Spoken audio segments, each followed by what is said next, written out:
Hello, welcome back again. We have here, we are even, in fact, privileged to have Dr. N.D. Sharma here. He is a representative of the IGNCA. He was working for some time in Pune itself in the Vedic Sanshothan Mandal, and now he is in charge of Kala Tattva Kosh at the IGNCA, Kala Mool Shastra at the IGNCA, and succeeding Dr. G.C. Tripathi over there. I request Professor Bahulkar to welcome Dr. N.D. Sharma. And I would like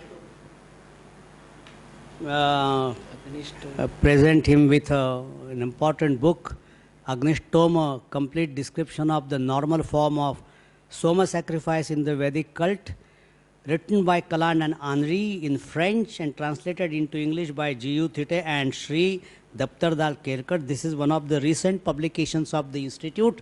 And since Dr. Sharma ji himself is a Vedic scholar, I think this is a very fitting present for him. Thank you very much. मुझे खुशी है कि ऐसा ग्रंथ मुझे मिला क्योंकि मेरी पीएचडी अग्निस्टोम पर ही है। प्रोफेसर कुंदन लाल शर्मा मुजफ्फरनगर में एसडी कॉलेज में थे। उस समय उन्होंने कहा कि अग्निस्टोम पर मैंने 3 विद्यार्थियों को विषय दिया है, तीनों फेल हो गए हैं, अब तुम्हारी चुनौती है कि तुम अग्निस्टोम पर काम करो। तो शुक्ल यजुर्वेद को आधार बनाकर और कात्यायन श्रौत सूत्र को लेकर के अग्निस्टोम का आद्योपांत कर्मकांड का विवेचन उस विषय पर है।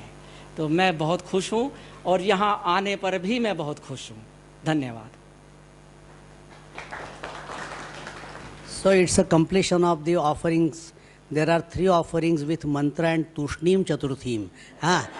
So this is a completion. Thank you so much, sir. That's a really nice coincidence. Now we will begin with the session. Professor Mahesh Devkar is here. He will be speaking on Pali textual criticism. I would request Dr. Gauri Moghe to introduce Professor Devkar. Thank you. Good afternoon, everybody. Since yesterday, we have been privileged to listen to various scholars and having enriching experiences. I now introduce you to one more eminent scholar, Professor Mahesh Devkar, head of the Department of Pali, Savitribai Phule, Pune University. He completed his post-graduation in Sanskrit and Pali as well, and PhD in Pali in University of Pune. More than 20 years, he has been engaged in teaching and research. His research focuses on comparative grammars of Pali and Sanskrit, Theravada of Buddhism, contemporary Buddhism, translation, and editing. He has been affiliated to many universities and research institutes for teaching and research. He worked as Chief Investigator of Pali Marathi Dictionary for University of Pune and Chief Investigator of Dictionary of Buddhist Technical Terms in Pali, Sanskrit, and Tibetan for University Grants Commission, New Delhi. He is also associated with University of Kanazawa, Japan, and Salisbury University, USA. He was affiliated to University of Marburg as Alexander von Humboldt Research Fellow. He has been invited to conduct the lectures to various universities across the world, and several books and research articles are credited to him. He is honored with many awards. Currently, he is working on several research projects with Dr. Dimitrov. To name a few, critical edition of Karaka section of the Moggalanuvutti Vivarana Panchika and critical edition of Shabdartha Chinta. He has worked on critical edition of Jnanashri Mitra Vruttamala Stuti with a Vivruti of Shakya Rakshita. And he has worked with Professor Bahulkar and Dr. Lata Devkar for the same. And this book is recently got published by Aditya Prakashan. And it's our indeed pleasure to have you, sir. I would request you to please begin the session. Thank you.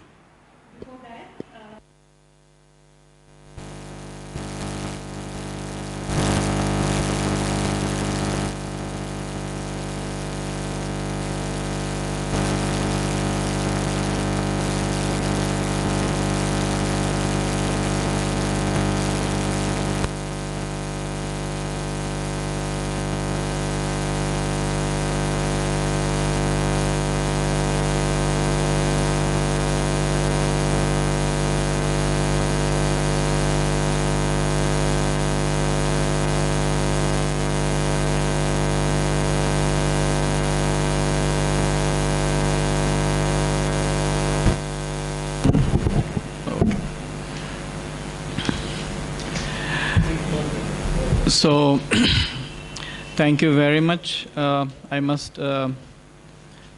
thank Pandarkar Institute for giving me this opportunity to come and talk to you. I'm especially thankful to Professor Bahulkar for inviting me for this workshop. I'm also happy that Professor N.D. Sharma is here with us this afternoon from IGNCA, and along with him we also have Professor Zisk here, and of course my colleague Dragomir is here, and it will be I hope that we can have a nice time this afternoon. Before I begin, I would basically like to actually hear, just your introduction in brief, just to know your background, so that I can probably, put my talk in the perspective. So, can you please introduce yourself one by one, so that I can also hear your voices?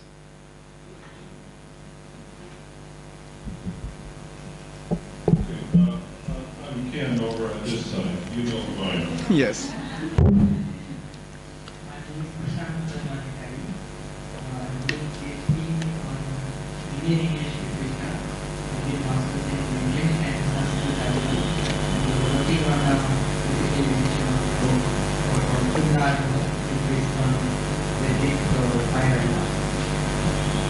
Okay.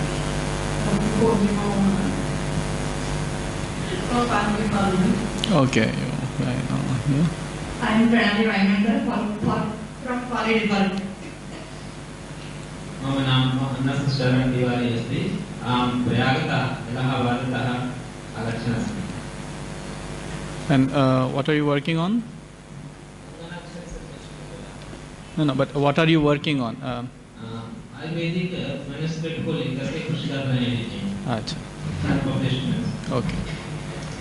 I am Santosh Chaturvedi. I am a librarian at Maharashtra Parshuram College of Engineering. Actually, I am not belong from any kind of Sanskrit text, but textual criticism में interest था, इसलिए मैं यहाँ पे आया.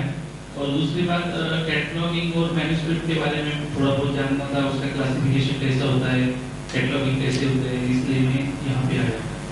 Thank you. Good afternoon, sir. I am Amit Padelwar. I am pursuing my MA Sanskrit and Lexicography from Department of Sanskrit Technical College. My specialization is grammar. Grammar. Yes. Okay. Good. Good afternoon, sir. My name is Mrinal Bhatti. I am pursuing my PhD from Medical College, and my topic is related to Atharva Veda. Sure. I am Narendra Tiwari from IGNCA Varanasi. I am working on Natya Shastra, preparing a Newari version of Natya Shastra.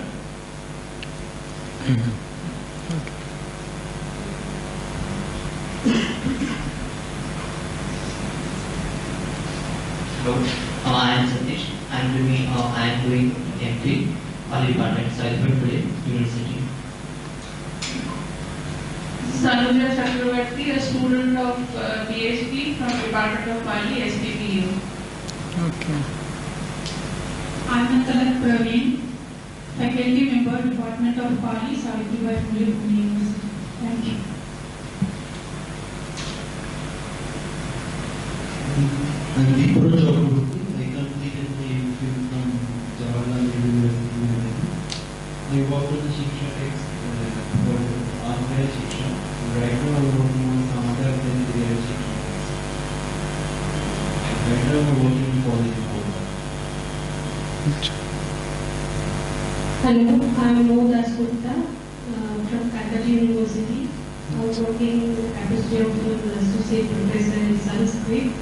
My topic, my class area is the women series of Rig Veda, and presently I am working on the translation of Jaimini and Brahma. Namaskar sir, this is Ishita Chakravarti from Rabindranath University, Kolkata. I am a research associate in Rabindranath University. Srikant from Rabindranath University. My research work is going on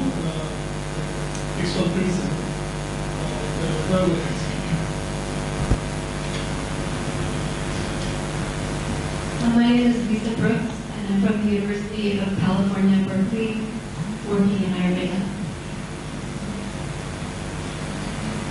Hello, I'm Gauri Mohi. I have completed my PhD in University of Pune. My research topic was Bijamantas according to Tantra literature. And currently I am working with Gauri, the project of cultural index of Mahabharata. I am Janvi Bindu.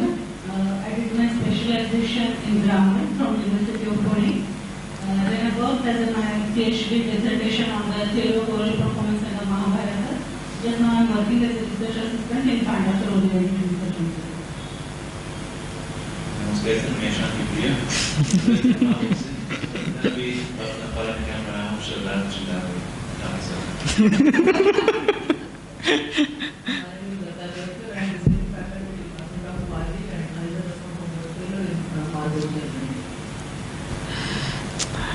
Okay. Yeah, thank you very much. Actually, because of this sound system, I could only hear voices, but actually I could not locate where all of you are sitting.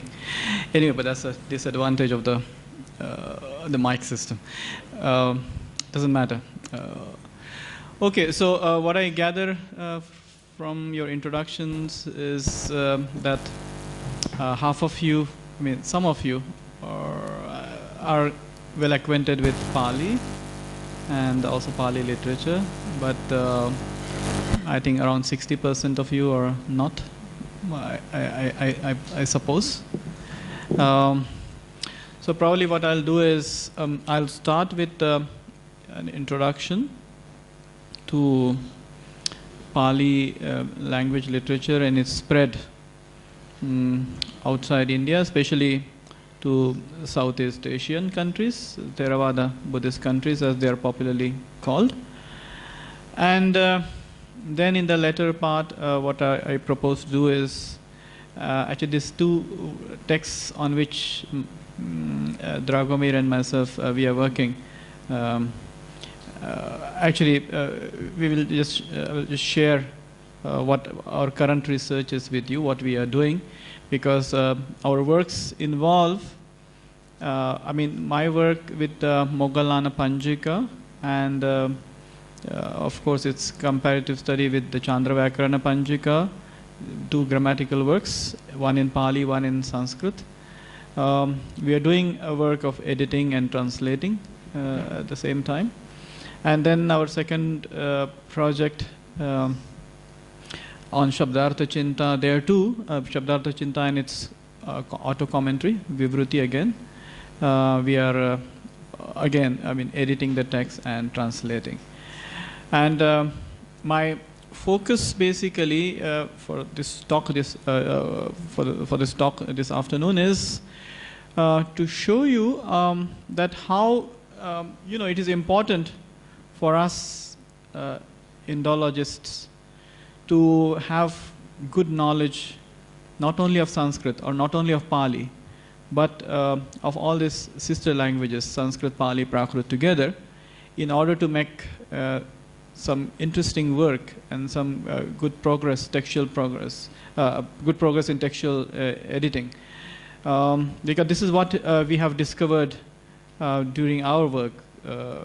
And this is what actually I want to share with you, because this is something, probably something new. I mean, we are editing Sanskrit texts with the help of Sanskrit manuscripts, or we edit Pali texts with all Pali manuscripts. But we have hardly seen editions done using materials or using witnesses from different languages. Now, this is something which I would like to share with you this afternoon.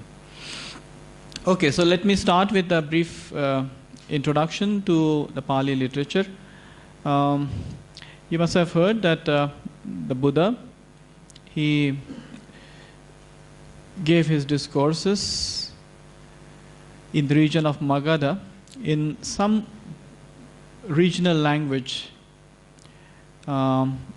popularly can be called as Magadhi, because he was teaching in the region of Magadha.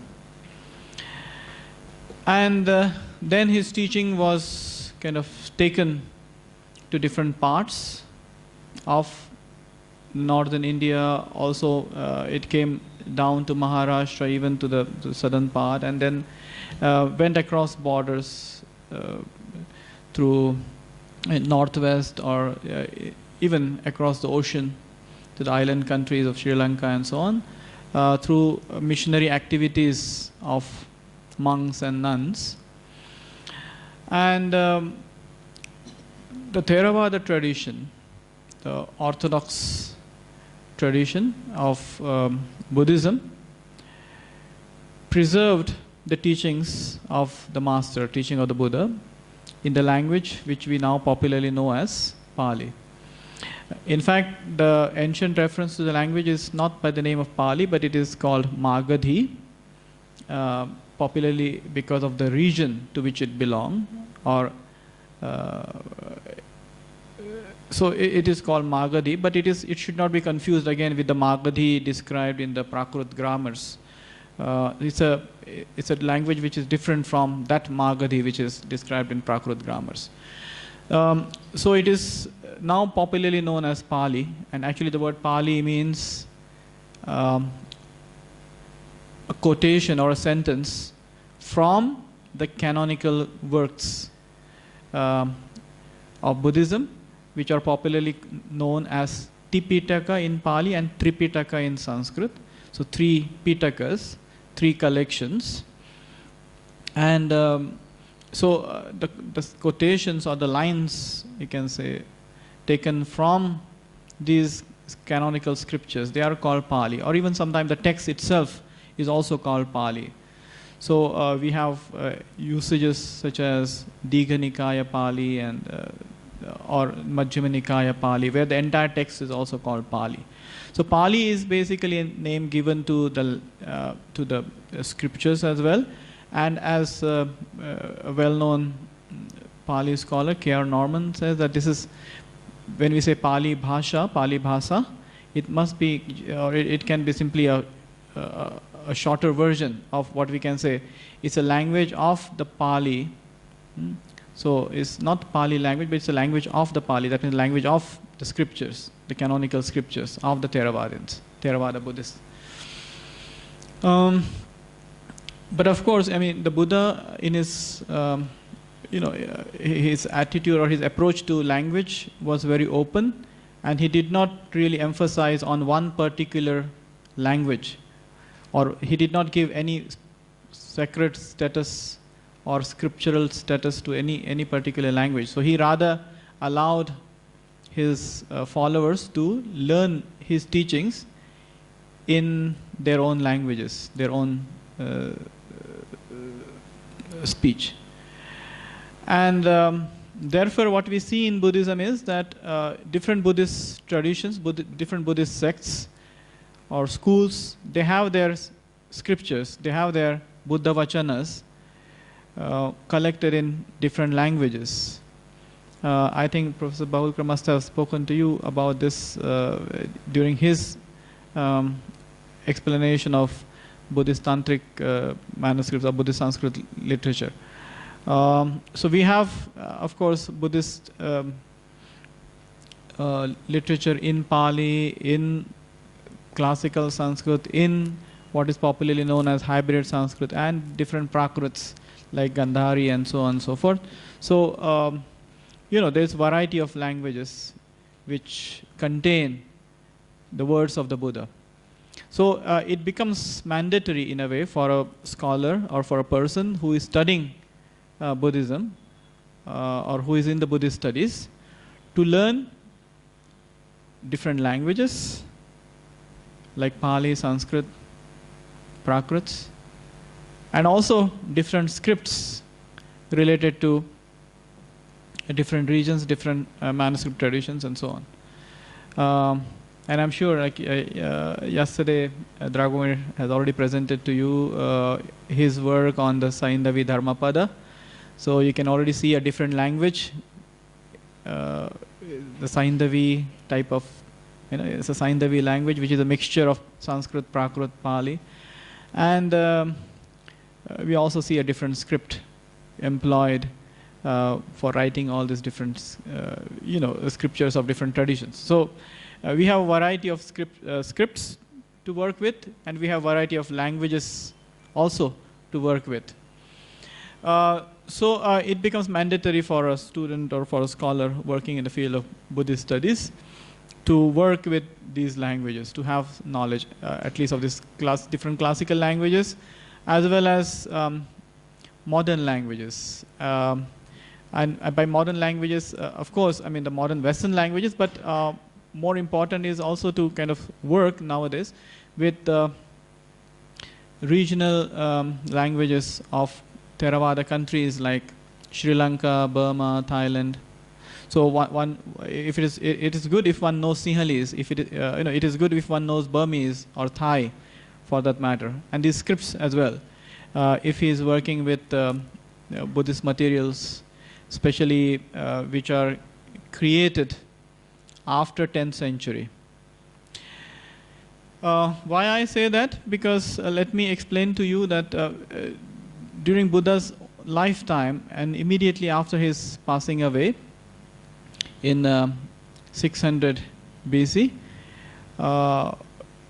what we see is that his teachings are compiled into different collections, and this phase continued till the Emperor Ashoka's time, when we had this third Buddhist council during his reign, and then at that time most of the Pali canon, the Pali scriptures were kind of fixed, and then again they were transmitted orally for a couple of centuries till it was reportedly written down first time in Sri Lanka in the 1st century BC under the reign of this King Vattagamini of Sri Lanka, and that is the first time when this Pali canon was written down. Now this is basically the first phase of Pali literature, where we have only Buddha's teachings given to given to common men, given to monks, and it has these 3 collections as they are popularly known: Sutta Pitaka, Vinaya Pitaka, and Abhidhamma Pitaka. So Sutta Pitaka contains all the discourses which he has given to common audiences, which involved monks as well as laypersons. Then in the Vinaya Pitaka, basically we have rules and regulations regarding discipline for monks and nuns who are living in a monastic setup. And then comes this third Pitaka called Abhidharma, where we have a very technical, psychological kind of analysis of his discourses, which is kind of again compiled in a most technical and sutra style of kind of work, you can say. But that's all. I mean, that's what we have about Pali literature in this period. But of course, it has, again, within itself there is lots of variety. Prose, poetry, and poetry also of different sorts. Thereafter, we have a gap of around 4 to 5 centuries, you can say. And it is only around 4th century, then we have a second phase of Pali literature, which is, we can say, a phase of revival of Pali literature. And there we can see 3 main types of works, which were composed during this period. The initial composition which you find in this period is the Dipavansa, which is a chronicle of islands. And actually Pali has this rich tradition of writing chronicles. Chronicles are basically literary histories, you can say, of the Buddhism, of this Buddhist tradition, as well as the kingship in Sri Lanka.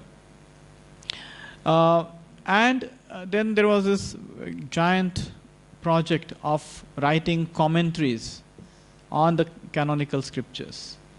The very famous name in this for this particular type of writing is Venerable Buddhaghosa, who was a monk scholar who was invited to Sri Lanka to translate the Sinhalese commentaries into Pali, and which he did. So in his writing we see a new phase of Pali literature, which is very kind of, you can say, it's a scholarly language. It's a language of the commentaries. So it involves all sorts of discussions, technical discussions about philosophical matters as well as the linguistic matters. So he analyzes the contents of Tripitaka, and at the same time he also explains the language of the Tripitaka.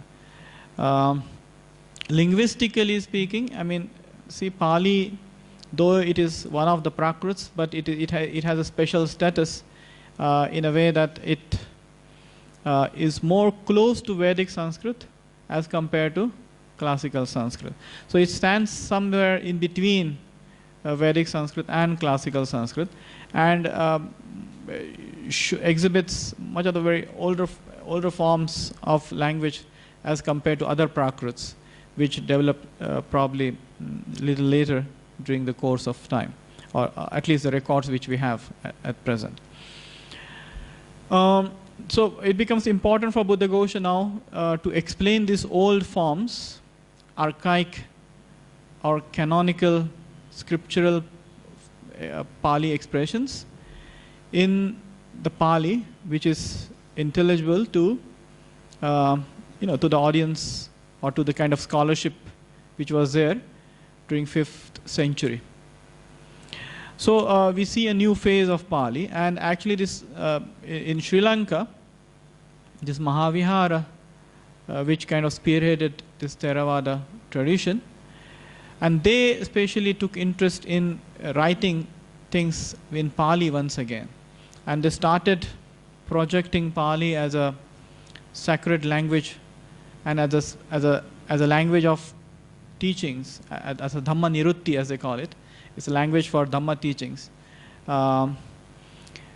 and encouraged many commentators to write commentaries in Pali instead of just writing Sinhalese glosses on Pali works. They encouraged this scholarship to create commentaries in Pali itself, and tried to kind of establish Pali as a independent language, as a language independent of Sanskrit in a way, and created enormous amount of literature during this period from 4th century onwards up to 9th, 10th century. So the major works which we see in this particular period are, as I said, the commentaries, which are called Atthakatha in Pali, Arthakathas. Then we have these Vamshas, chronicles, few chronicles which were written during this period, as well as some Tikas. So Tikas are actually sub-commentaries on the Atthakathas. And we also have the first Pali grammar, which was written during this period around 6th, 7th century. It was a grammar of Pali written in Pali, unlike Prakrut grammars. So this was a grammar of Pali written in Pali by a scholar called Kachayana, which is a very generic name in a way, and scholars are still fighting about who this Kachayana is, but someone who bears this name, Kachayana, and this grammar was probably written around 6th, 7th century.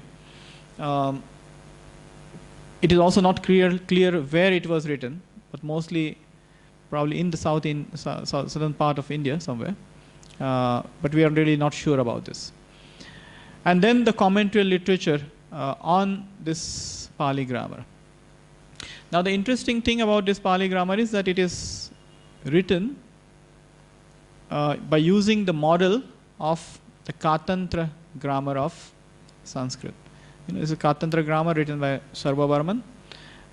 So Kachayana's Pali grammar was basically modeled after that.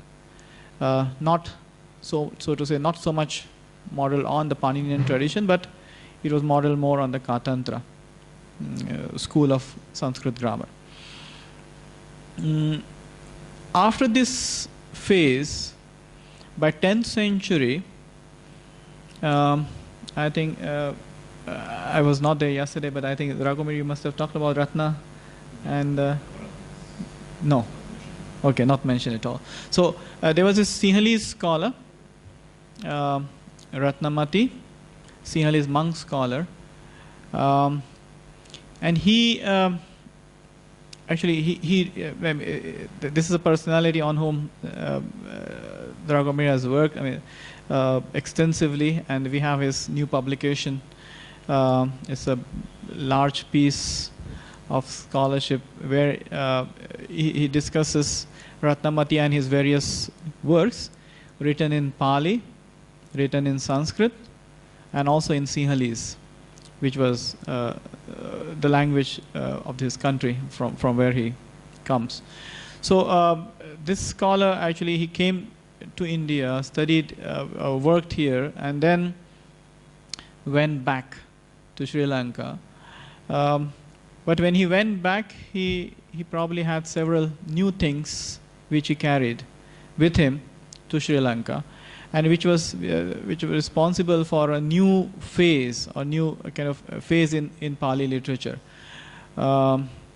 which starts in a way with 10th century and continued almost till 15th century in Sri Lanka.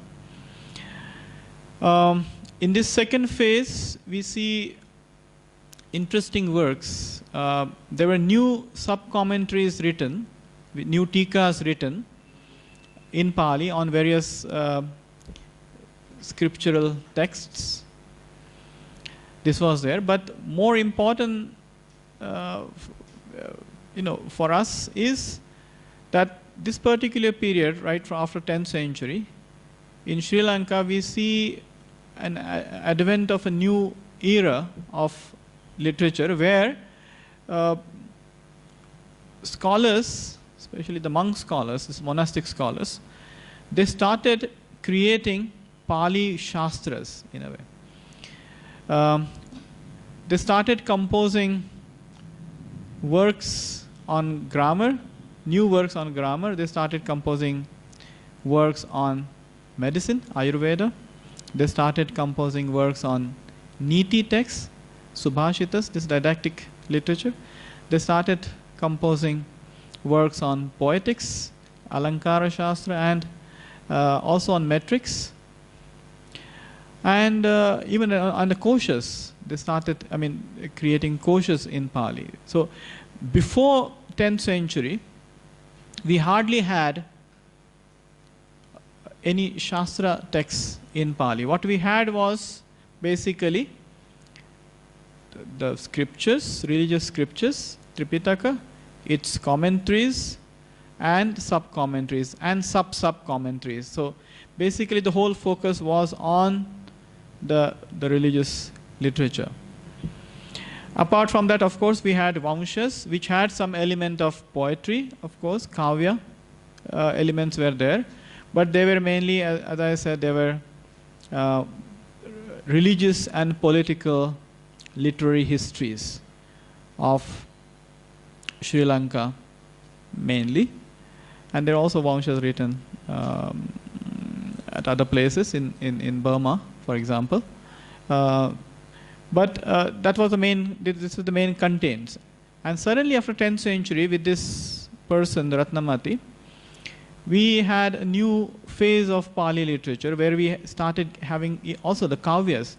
Actually, this Ratnamati, as Dragomir has now established through his research, composed Buddha's biography in a Kavya style, which is called Jinacharita, which very much reminds us of the famous Buddha Charita by Ashvaghosha.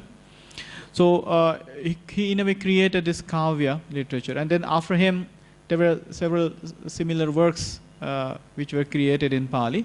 So the Kavya literature began. Ratnamati was a good grammarian, so he worked on extensively on the Chandra grammatical tradition. He composed a Panjika on the Chandra Vritti. I think a few of you are from the grammatical background, right? I mean, you're grammarians. So just like the Paninian grammar, you know that there was this very famous grammar written by Chandra Gomin, and which is popularly known as Chandra Vyakarana. And there was a Vritti on this Chandra Sutras written by Dharmadasa. And the Chandra Vyakarana probably was composed during by the second half of 5th century. Yeah? And so this Ratnamati wrote a Panjika on this Chandra Vritti. And then this text, again, was a very important text in the field of Chandra tradition. Then this Ratnamati also wrote a text on the philosophy of language, just like Bhartrhari's Vakyapadiya. He wrote a text called Shabdartha Chinta, which we'll be discussing after some time. And he also wrote commentary on the Kavyadarsha of Dandin, so in Sanskrit. So he also worked on poetics, and he had several other works to his credit. But why I'm mentioning these works is because these works became very influential later for this third phase of Pali literature. Because, in the same tradition, what we see that in the 12th century, a Sinhalese monk, scholar, called Sariputta, and even his teacher, Kassapa, they wrote commentaries or their works related to Chandra grammatical tradition. And then Sariputta's junior contemporary, Moggallana, who flourished in 12th century, composed a Pali grammar called Moggallana Vyakarana, which was exactly modeled on the Chandra Vyakarana. So he used the model of Chandra Vyakarana to write a grammar of Pali, in Pali. Similarly, Moggallana's junior contemporary, Sangharakkhita, he wrote works on the Pali Alankaras called Subodha Alankara. This is a work on poetics, which is very much modeled after Dandin's Kavyadarsha. He also has a commentary which is also influenced by the commentary by Ratnamati on Kavyadarsha. He also wrote a text on metrics called Vuttodaya, which is very much, again, influenced by the Sanskrit works on meters. During this period, we also have a first Pali Kosha composed. It is called Abhidhana Padipika by Chula Moggallana, by this junior Moggallana, of which we also have a commentary written in 14th century, on which probably Lata can talk tomorrow, because this is a work again written in Pali in around 14th century by a Burmese scholar, which is again heavily connected or related to or dependent on, even you can say, the commentary on Amar Kosha called Kavi Kamadhenu, written by Subhuti Chandra. Now, we also have a text on medicine, as I mentioned, which was modeled after Vagbhata's Ashtanga Hridaya, called Bhesajya Manjusa, which was also composed in the same period, 13th, 14th century. And then we have, as I mentioned, Niti literature, lots of Niti texts, which were again, based on various Niti works composed in Sanskrit.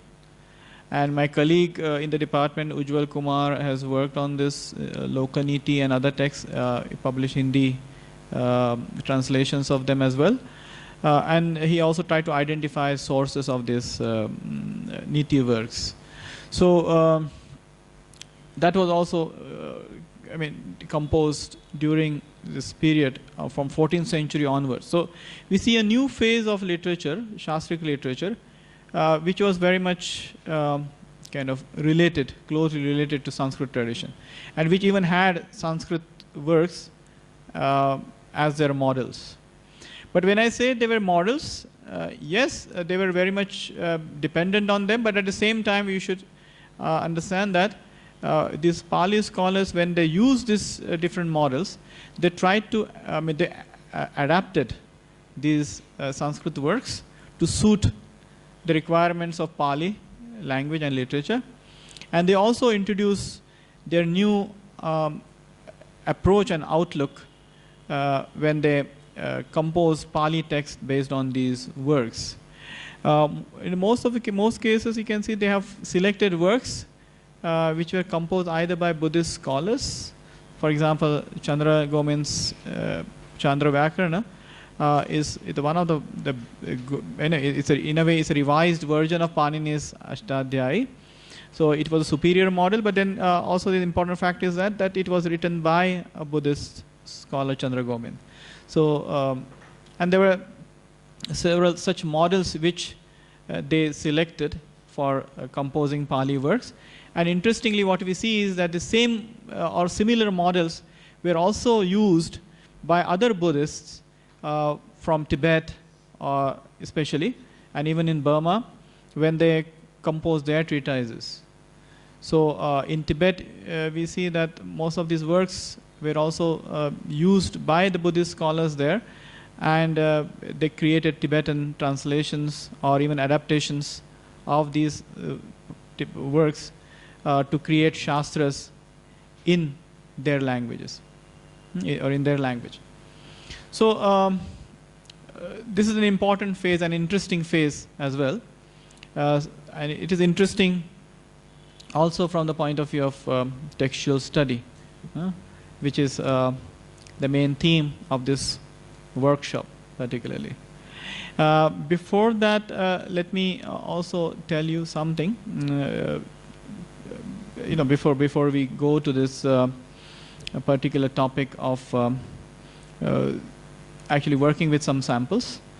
What we see is that, as I already mentioned to you in the beginning, that Pali literature, when it, the language and literature, when it spread out of India, it went first probably to Sri Lanka. And then from Sri Lanka, it went to other Southeast Asian countries like Burma and Thailand. But there are also possibilities that some of it also went directly to Burma from the eastern part of India. That is also possible, and scholars are working on these on these lines. The interesting thing is that when these texts were taken to Sri Lanka, first orally, and then they were written down, as we know, and then they were circulated or transmitted through manuscripts. So the manuscripts traveled from one place to another, and they were then stored in different traditions, in different scripts, in the form of manuscripts. If we just look at the spread of this literature, and then the their kind of standardization, especially what was standardized was not this Shastric text. What we basically see standardized is works related to the Tipitaka, because that was the most essential literature for the Buddhists in these countries. So what we see is that there are several attempts of preserving the tradition of Tipitaka, its transmission, by constant copying and editing of manuscript materials. But we don't see a similar thing happening in the case of the Shastric work. So we have very few manuscripts, and we, in fact, hardly get copies of manuscripts. They're very rare in a way. So, but we can have many copies of Tipitaka, but that too, we don't really have much older manuscript materials. I'll just give you a few, tips on, or few bits of information on the different Tripitaka editions which we have seen in different countries. You see, the first Tripitaka, as we see, was published in Thailand. The entire Tripitaka, the first edition of Pali Canon, came about in Thailand in 1893. The first Burmese Tripitaka kind of came into existence in 1900 exactly. And what we see in the case of Sri Lanka is that this first standard edition of the Sinhalese Tripitaka, which is called the Buddha Jayanti Tripitaka edition, came about in 1956. In 1956, actually, we also have 1956 to 1961, when we have the first Devanagari edition of the Tripitaka published from Nalanda. And then in 1998, we have another extensive edition of Devanagari edition of Pali Tripitaka with all its commentaries and sub-commentaries published from Igatpuri, the Vipassana Vishodhan Vinyas. So this was done quite extensively in different countries. We have lots of manuscript material available. And even now, the work of editing is going on. Actually, in the West, the work of editing Pali canonical works and the commentarial works started quite early in the second half of 19th century, sorry. And then we had Pali Text Society, which published many of the works from Pali canon. And that continues till this date. And in Thailand recently, there is a project going on which is kind of again trying to bring out an edition, a new edition of Pali Tripitaka by using manuscript material from different Buddhist countries. So that work is still on. But the main challenge is to kind of work with this Shastric text. And this is what basically I'll be focusing on during this session, in the remaining session. Yeah. So okay. So I think now,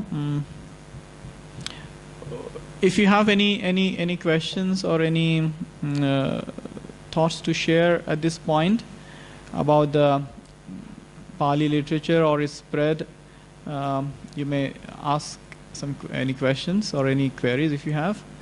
I just have one simple question. The name Kachayana, is that a Polyized prophetized form of Katyayana? The mic is on, is it? Sorry? The mic's not. It's okay, I think we can hear. Can you hear it now? Yeah. The question, the red light, here we go. The name Kachayana, is that a proper form of Katyayana? Yes. Okay. So Yes. it links into the grammatical tradition of Pali. Yes. In that way, in terms of the name. Yeah, in terms of name. But I mean, this Kachayana or Katyayana is a very, is a very famous Gotra name, and you'll have many Katyayanas. Even there was a very famous disciple of Buddha called Mahakatyayana, and in fact the tradition even ascribes this grammar to that Mahakatyayana, who was Buddha's disciple. So, but not necessarily the Vartika or Katyayana. So we don't really know about this, but yes, kind of a generic name, which was. It was interesting that the prophetized form of Katyayana would be Kachayana, and of course Katyayana, Vartika from Pali is quite famous. So Kachayana, the grammar of Pali, Yeah. Seems to be a wonderful connection. Yeah. But interestingly, what he follows is not the Paninian tradition, but what he follows is the Aindra tradition and the grammar of the Katantra and a Kalapa kind of tradition, which he follows more than the Paninian. So,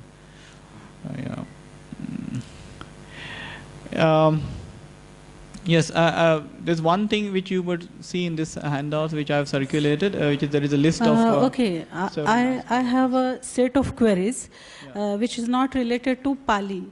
But I think since you have been working on Pali texts, you can answer this general textual criticism kind of questions. Like suppose there is, I will like to understand that what is the difference exactly between editing a text and bringing out a critical edition of a text. Like suppose you have a rare manuscript where you don't have other manuscripts to compare or collate, then in that case, what is the way out to edit that manuscript? This is the first question. Okay. No, I think better I answer these questions when I'm dealing with my material. Okay. Yeah. So the next question is slightly related to this question. How does one comes to a decision to like, there should be some problem and I wish to address that problem, and that is how I turn to a rare manuscript and I try to edit or get it critically edited. I mean, what is the way or path that one reaches to a decision that I wish to edit certain text? I mean, what drives you to edit a text? Yeah, exactly. Question. That is the question. Okay. Now, in terms of, I mean, that's true for I think, whether Pali, Sanskrit, or Prakrit, whatever. Yeah. Of course, first thing is to make the text available. I mean, that's the main concern. If something is not available, it's only available in the manuscript form. Yes. And then I see basically that, okay, that this different manuscripts have, I mean, whether they have different readings or not, that's I think the second question. The first thing is that I want to make the text available to readers, because for everyone it's not easy to go and read the manuscript. So I'll bring it in a print form, probably in a script, more accessible to most of the scholars. So making a text available would be the main drive. Aim. Okay. Of bringing an edition out. And then the second will be if there are problems. I mean, if you have then the editing part and the critically editing the text would occur when we see problems in the manuscript. Because when you want to print it, I mean, if you cannot just take a photograph and prepare a book. I mean, because then you have to present the text in an accessible form, where then kind of interpretation of the manuscript, I mean, comes in, where you actually see the manuscript, you transliterate it, then you see several other problems in the manuscript, corrupt text and corrupt readings, and then if you have more than one manuscript, then you also have variants to check on, and so on and so forth. So then the problems increase, and then your job also increases. So. Okay. Yeah. So another question to related to this point is there any standard number of minimum manuscripts that we must collate for bringing out a critical edition? Because since yesterday I have been Professor Zesk, he said that he collated 14 manuscripts. Then in the morning, Dr. Sumanta said that she collated some 6 or 7 manuscripts. So is there any minimum standard number that should be collated? One. Okay.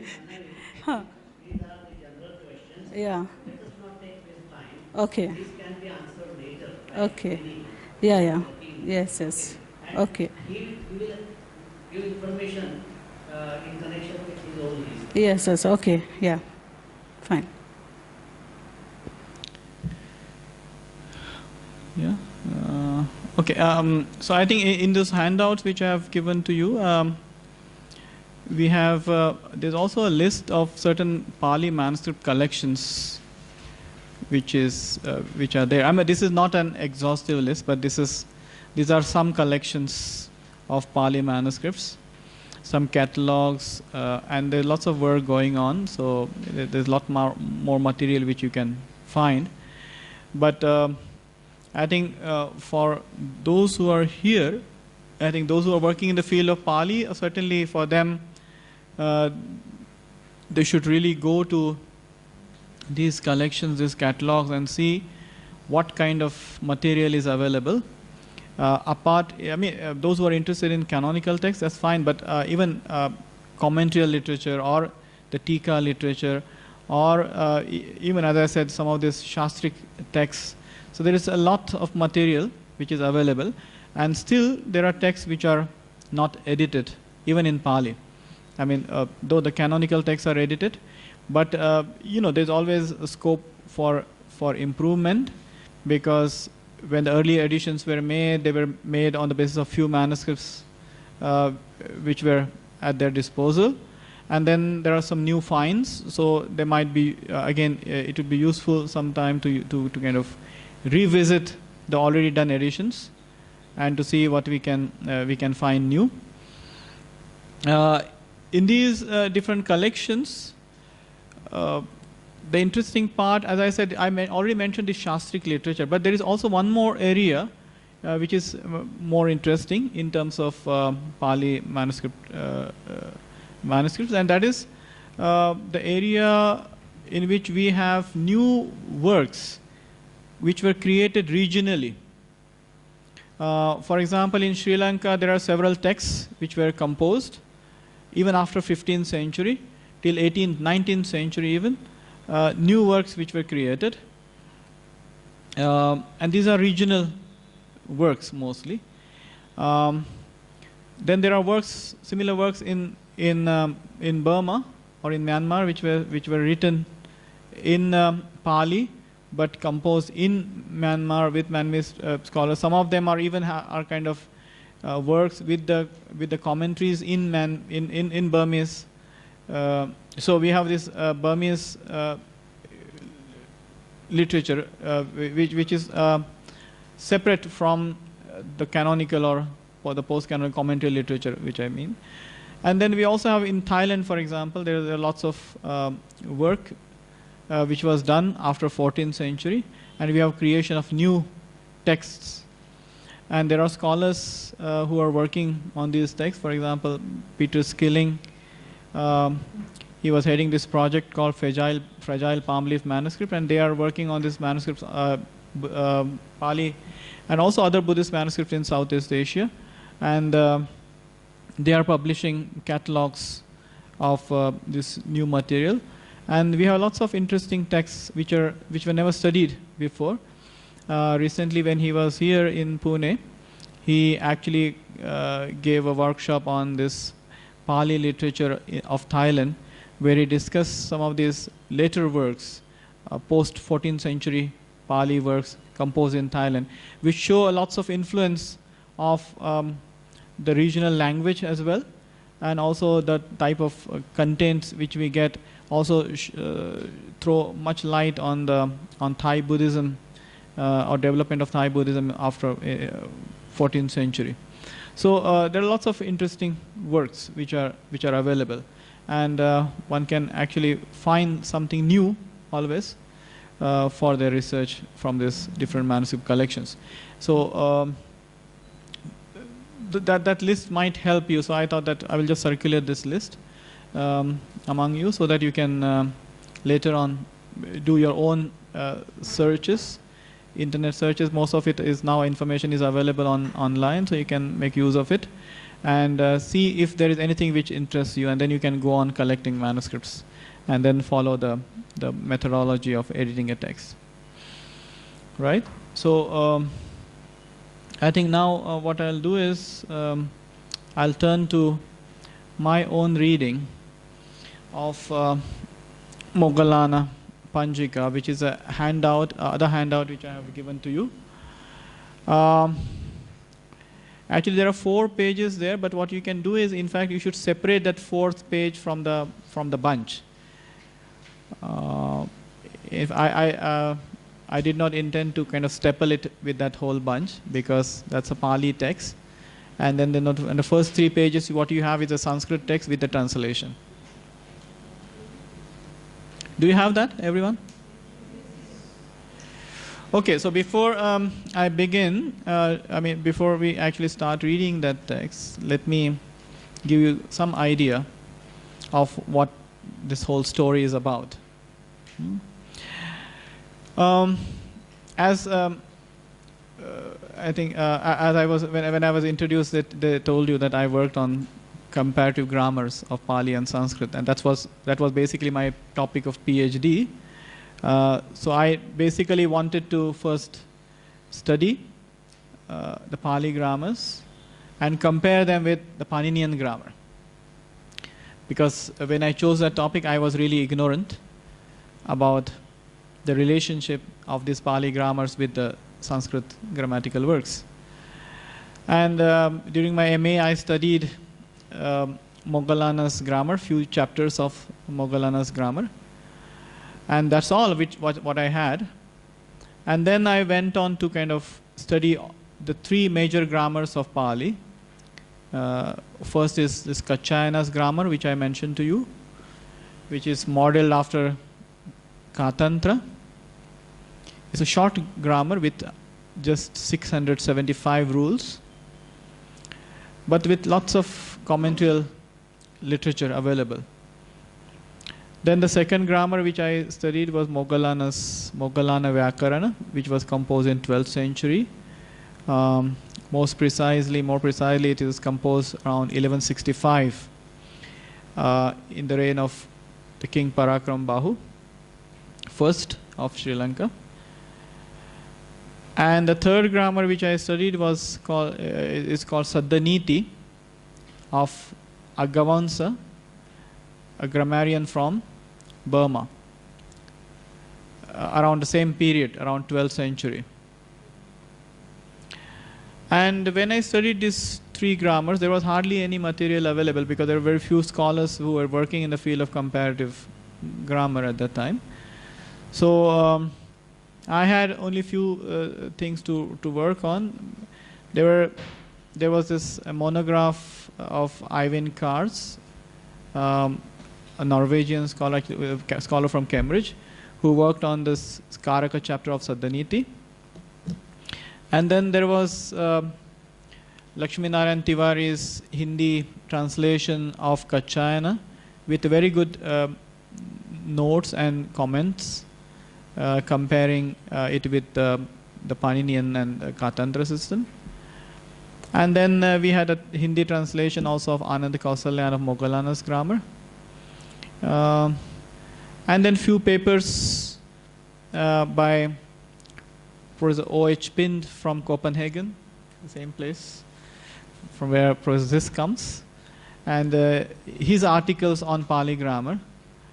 And there was also some material available in German, but I did not have any German, so it was very difficult to access that. A very important work by R.O. Franke about the relationship between Pali and Sanskrit grammars. But when I started studying these grammars and then started comparing them with Panini, what I realized is that more than Paninian tradition, these grammars are akin to other non-Paninian grammatical systems. Like as I said, Katyayana was more akin to Katantra, and Moggallana's grammar was modeled after the Chandra Vyakarana. Then it became necessary to study these grammatical works and their commentarial literature. And this is how I basically got introduced to these other non-Paninian traditions of Sanskrit grammar. And for my PhD work, I basically then compared, only the Sutra and Vritti portions of Katyayana, Moggallana, and Saddhaniti with the portions, similar portions in Katantra and Chandra. At that time, I was not really aware of the Chandra Panjika. What I knew only was Chandra Sutras and the Chandra Vritti. And I found lots of similarities, lots of important exchanges. And what I found is that Moggallana is often using, as it is, the sutras and vritti from the Chandra Vyakarana. Then in 2009, actually, I started working on this. I read the Chandra Panjika with one of the students from Cambridge, who also worked on this on the Moggallana Vyakarana, or actually 12th century Pali grammarians, Alistair Gornall from the University of Cambridge, student of Ivan Kars, and who has published a wonderful thesis on 12th century Pali grammarians. So actually, with him, I started reading Moggallana Panjika. It was only,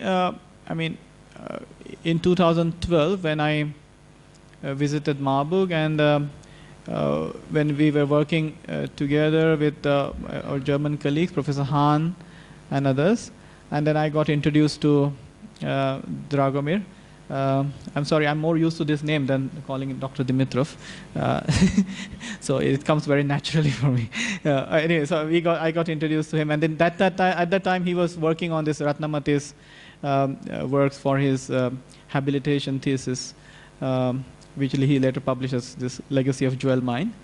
And then we read few passages together from the Chandra Panjika of Ratnamati, and also the commentary on the Chandra Panjika written by Ananda Datta called Ratnamati Paddhati, and also some excerpts from Purna Chandra's another Panjika on the Chandra Vyakarana called Shabdartha, Shabdalakshana Vivarana Panjika. And then at the time we also read some of these passages which Dragomir identified, which are very much similar in Chandra Panjika and Moggallana Panjika. And then he in his work he already pointed out this kind of relationship between Moggallana Panjika and Chandra Panjika. But till then, as you know, even now, the Chandra Vyakarana Panjika is still available only in the manuscript forms. And we still do not have an edited text of this Panjika. Hopefully, we'll have at least some portions of it edited, be ready, I think, in the coming years, hopefully. Because now that becomes important for our work. Actually, when we were reading this text together, we realized this close affiliation between Moggallana Panjika and Chandra Vyakarana Panjika. So what we found, or what was actually now known, is that, this great German scholar, Aro Franke, he had already written important articles on this topic as early as 1902, and 1903. In these articles, actually, he already, and he has also given a chart of parallel sutras and vritti portions of Moggallana Vyakarana and vritti on one hand, and Chandra Vyakarana and Chandra vritti on the other. So he has already given a chart of parallel sutras. And what we now discovered, Dragomir, of course, that not only the Chandra Vyakarana and Chandra vritti are parallel to Moggallana Vyakarana and Moggallana vritti, but the Chandra Vyakarana Panjika of Ratnamati also has a very close affiliation with the Moggallana Panjika. And so Moggallana Panjika, this Moggallana, this 12th century Sinhalese monk, he has extensively used Chandra Vyakarana Panjika written by his fellow Sinhalese monk scholar Ratnamati while composing his Pali grammar. And what he did is, for most of the in most of the cases, he has simply translated, or you can say adapted to Chandra Panjika into Pali to suit his purpose. As I told you already that, see, the Chandra Vyakarana Panjika is still not published. What we find is, what we have right now, actually, Dragomir has now collected almost all the available portions of this commentary, and we are still looking if we can find some more manuscripts of this text. But except I think the 3 or 4 padas, Raghavan, you have the entire text of the Panjika in the manuscript form, right? Except. Well, several portions are missing, but we do know that there are at least 2 manuscripts in Tibet, which are inaccessible right now. Yeah, but I mean the whatever available material which we have of Chandravakarana Panjika. It is quite a lot. I mean, Yes. it can occupy several scholars for several years at least, perhaps a decade. Who knows? It's a large text. It's a large text. It's an extensive commentary, and it's a very scholarly work. Unfortunately, lost to us. But I think with this, with the addition of this text, we'll have this wonderful treatise available for scholarly study. So he has this material, and in case of, but you know, some of it is we still do not have the complete text of Chandravakarana Panjika. We have few fragments, few fragmentary portions of this work. We do have some photographs which were brought by Rahul Sankrutyayana, the great Mahapandit Rahul Sankrutyayana, the great traveler and the scholar who went to Tibet, and he photographed this manuscripts, and we have those photographs with which we try to work on some portions. Okay. Atta? Huh? Yeah.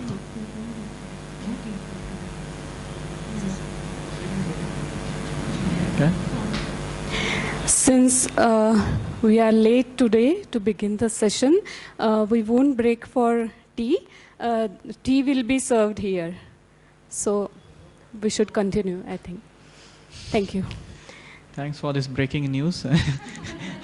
Actually, it was not breaking in the... so...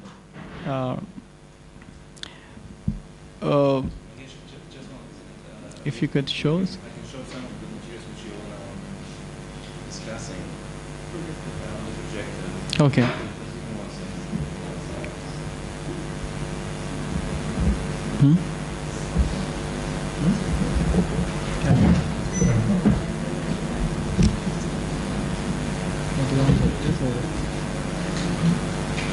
Anything other than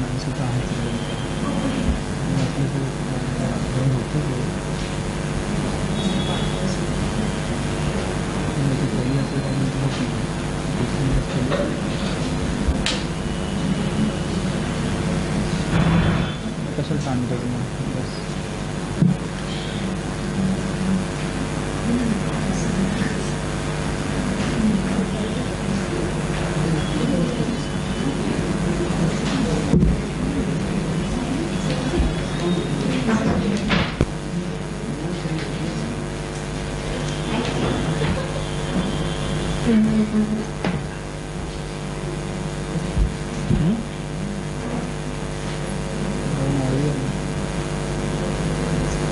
We are going to continue. Just a reminder.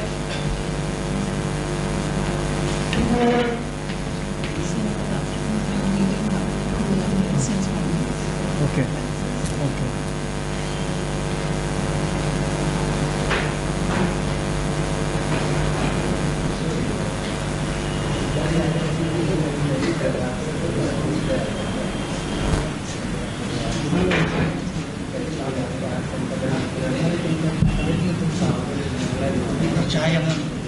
नहीं चाहिए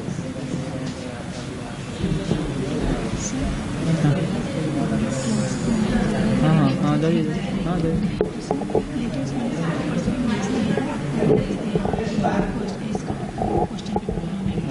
हाँ हाँ ठीक हाँ हाँ ठीक ठीक ठीक ठीक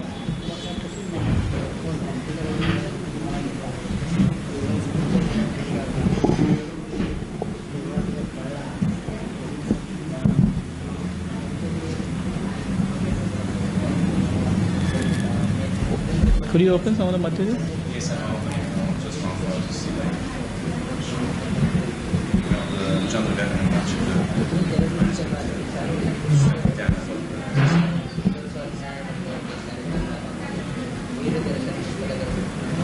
to say something else about the other things I can show. Okay. I won't interrupt it. Just try. Okay.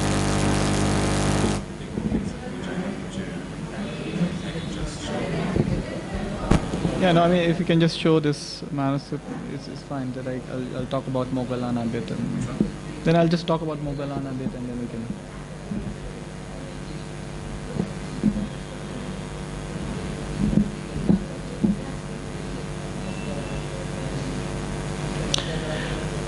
Okay, so I think we can.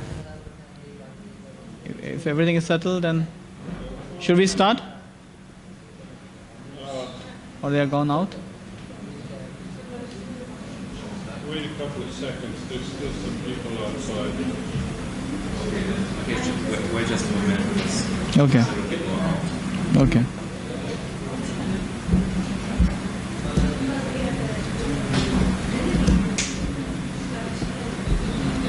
You want some biscuits? No, is there water here? Is there water?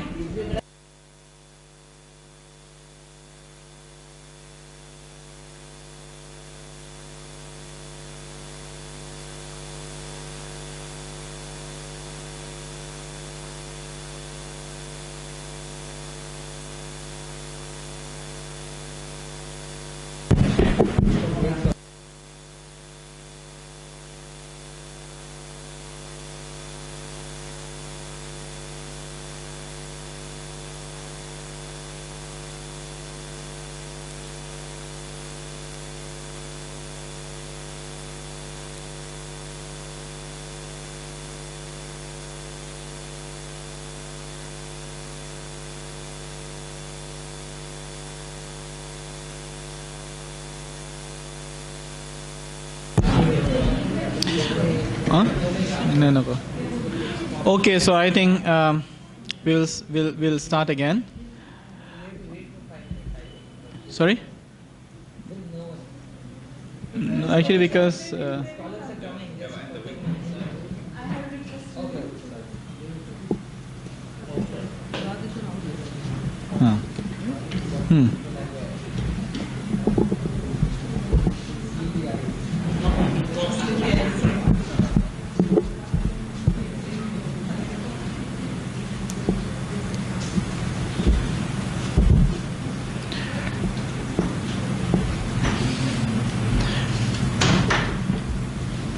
Okay, so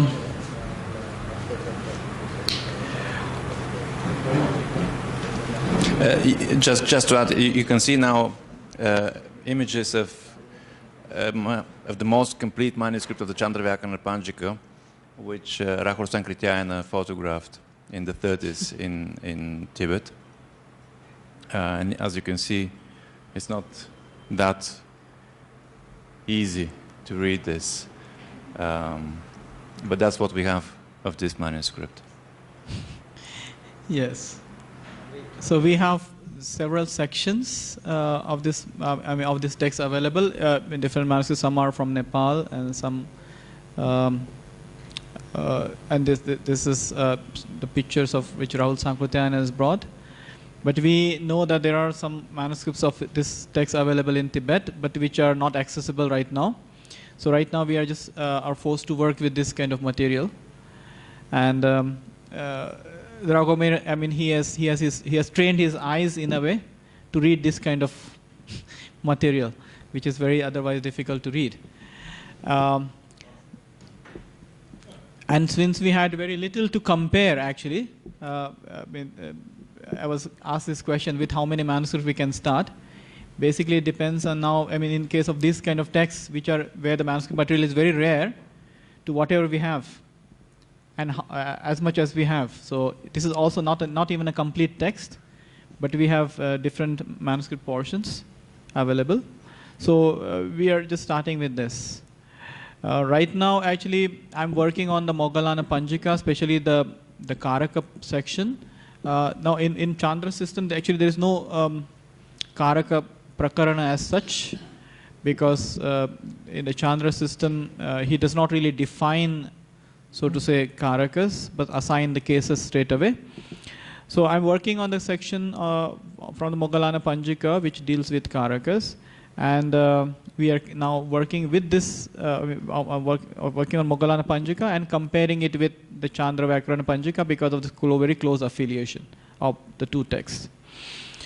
Now, in case of the Moggallana Panjika, as I mentioned to you, that this was a text, composed by Moggallana. He wanted to basically, this Moggallana, when he composed his Pali grammar, he wanted to replicate the Chandra tradition. So what he did is, he himself composed all the three, Sutra, the Vritti, and also the Panjika. So Panjika is basically an extensive commentary on Vritti, which explains each and every phrase in the Vritti, and also explains the examples, the Udaharanas, right, given in the Vritti. In the case of Moggallana Panjika, when we see, we had only one manuscript. That's what we know. The editor of this text, Dharmananda, who published this text for the first time in Sinhalese script, this Moggallana Panjika, in 1931, based on only one manuscript, which was discovered, or which was by his teacher actually, in a monastery called Asgiri. So it's Asgiri Vihara. They had one manuscript, is Moggallana Panjika. Before that, before the discovery of this manuscript, it was even thought that this text is lost, because the edition of Moggallana Vyakarana, actually Moggallana Panjika Pradipaya, which is a sub-commentary, a Sinhalese commentary on Moggallana Pradipa, was published as early as 1898, right? This by Dharmarama. And then the Moggallana Panjika was discovered, and it was published with the help of this single manuscript in 1931. And then the Burmese edition of the same was published in 1954 by this Venerable Agga Dhammabivansa in 1954, based on the Sinhalese edition. So we have only one manuscript which we had, and now even that one manuscript is not available. So what we have in case of Moggallana Panjika is only this printed text of 1931, and we don't have any manuscript material available to us. Now this is a unique case. I'm not talking about editing a manuscript now. In fact, what I'm now doing is I'm working with the printed text. It's Burmese edition as well, and then we have a Nagari edition done by Ananda Kausalyan based on this, probably the Sinhalese and Burmese texts, which was available to him, and he has printed this text with many more mistakes while printing. So our base is this Sinhalese edition, which is based on a single manuscript, and the versions in Burmese, again printed editions in Burmese and Nagari. So now the problem is that this text also, we see that there are problems, there are textual problems in the printed text. Now how can we edit this? Of course, one aid which we have is that this Moggallana Panjika has a sub-commentary called Moggallana Panjika Tika, written by Moggallana's junior contemporary, Sangarakhita, whom I mentioned some time ago. He is again a scholar who worked in the second half of 12th century and the first half of 13th century. So he has written a Tika. So now when we have a Tika, that can be used as a witness to verify some of the readings in the printed text, right, in the main text, in the Mula text, in the form of pratikas, right, because we have pratikas, so we can use these pratikas in the Tika to verify readings of the Mula, that is Moggallana Panjika. But apart from that, we have nothing if we really want to re-edit, or if we want to kind of bring out a better edition of Moggallana Panjika now. We don't have anything else. At the most, what we can again use is we can use testimonia, that is the quotations of this text which we may find in some later works. By the way, there is also one Sinhalese commentary on this called Moggallana Panjika Pradipaya, written by another Sinhalese scholar from 15th century. It was composed, I think, in 1458 by Sri Rahula. And so he also comments on this text. So we also have another witness from where we can actually get some pratikas with the help of which we can verify the text of Moggallana Panjika. But that is all what we have. Now, in the case of Chandra Panjika, I have already mentioned that we have a very nasty manuscript material. In some cases, it is not complete. So, it is also very difficult to edit this text on its own. I mean, again, we'll have to look for some kind of testimonia. This Ratnamati's, or this Chandravakarana Panjika was also quite influential text. And we find several quotations of this text, not only in the Sanskrit works, but also in the Pali works written in Sri Lanka. So we do have some kind of testimonia to work on this text. Besides the testimonia, we have some important commentaries, sub-commentaries on this, on the Chandravakarana Panjika. We have the most important is Anandadatta's Ratnamati Paddhati, composed sometime in 12th century. Then we have a commentary. I mean, Anandadatta's commentary is also not fully available, right? We have that text is also, and it does not comment on each and every sutra. So it's a selective, it's a commentary on the selective sutras. And then we have Nibandhana, a commentary by Ratnadatta, which is available only few folios are available. And then the third is the commentary called Sumati Panjika, which is also available only on the first chapter, on which right now there is a Nepalese scholar who is working, Ram Hari, is working on this text in Germany again, in Göttingen. He's trying to prepare a critical edition of this Sumati Panjika, which is a commentary on the Chandra Panjika of Ratnamati. So this is what we have to work with. Now, when we realize that these two texts are very close, the Chandra Panjika and Moggallana Panjika, we realize that they are so close, and Moggallana's Pali commentary sometimes so faithfully translates Chandravakarana Panjika into Pali that even that can be used as an additional witness for editing the Chandra Panjika. And at the same time, we also realize that the Chandra Panjika can also be used as an important witness to edit or to kind of re-edit or to prepare a better edition of Moggallana Panjika. Now, this is a very unique case. So we are using works from different languages to improve or or to prepare one critical edition and this to improve the other already printed edition.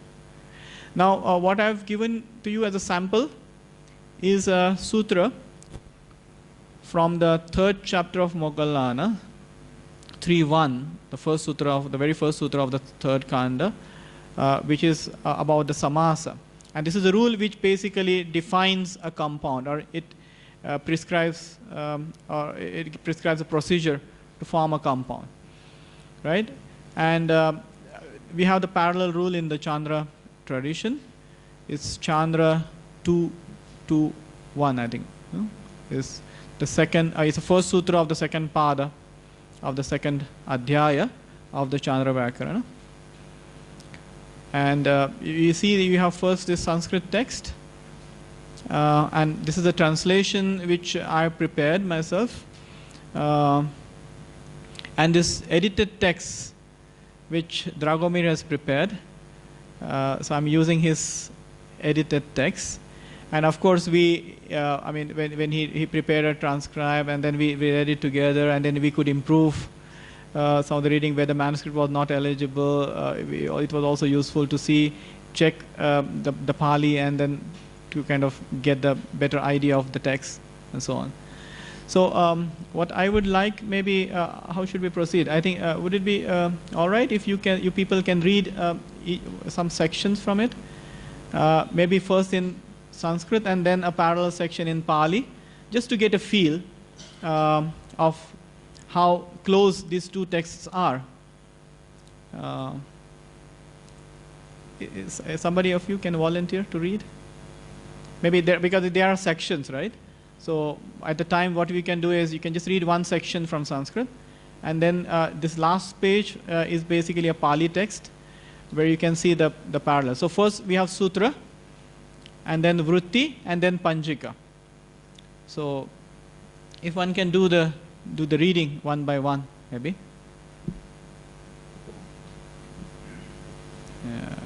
Yeah, in a sequence, maybe you can try reading. Who will read? Pranali. Yes. Chandra Sutra, Sup Supaikartham, 221. A word ending in a siglum. Maybe you can skip the translation.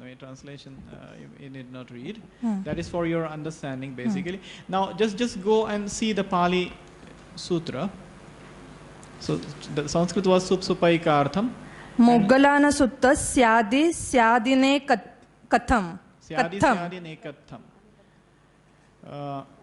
So Sup Supaikartham, and the parallel what we have is in Pali is Sup. Syadi, Syadina, Ekatham. Okay, there's Sandhi. So Syadi, Syadina, Ekatham. Now the only difference is the Sup and Syadi, because in the Chandra Vyakaran he uses pratyaharas. So Sup is a pratyahara. Now those who study Sanskrit grammars, they would know that Sup is a abbreviation for all the nominal endings, right? Suav just come out, right? So Sup. And on the contrary, what Moggalana does, he does not follow pratyaharas. I mean, though he follows Chandra system very closely, but in terms of pratyaharas, he is not really, he doesn't follow the pratyaharas.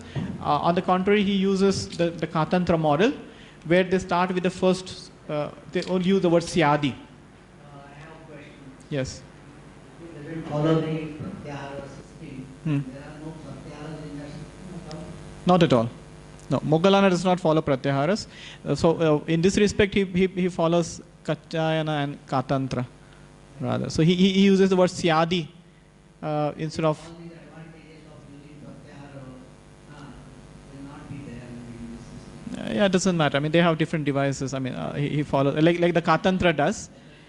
Yeah, I mean, it doesn't really matter. I mean, yeah, the Katantra says. I mean, actually, the Katantra commentator Trilochan Dasa has very sarcastically commented on the Paninian tradition. He says, "What wisdom is there to call Vruksha as Ksha?" You know. So he says, we don't really care for Shabda Laghava, but what we more care for is Artha Laghava. So this is their tradition. I mean, and the Pali grammarians follow in this respect. They follow the Katantra more for the Artha Laghava than the Shabda Laghava. Yeah. Yeah. Yes. Yeah. So I mean, so now this is its adaptation, because when an Ekartham is Ekatham in Pali. So I think it's very close to Sanskrit. So even though you don't know Pali, some of you can still follow this. And now Ekartha is the equivalent. I mean, now those who have studied the Paninian tradition must remember the very famous rule for the Samasa section, very important sutra, is the Samartha Padavidhi, where they talk about Samarthya, Ekarthi Bhava Samarthya, and Vyapeksha Lakshana Samarthya. So for Samasa, we need to have Ekarthi Lakshana Samarthya.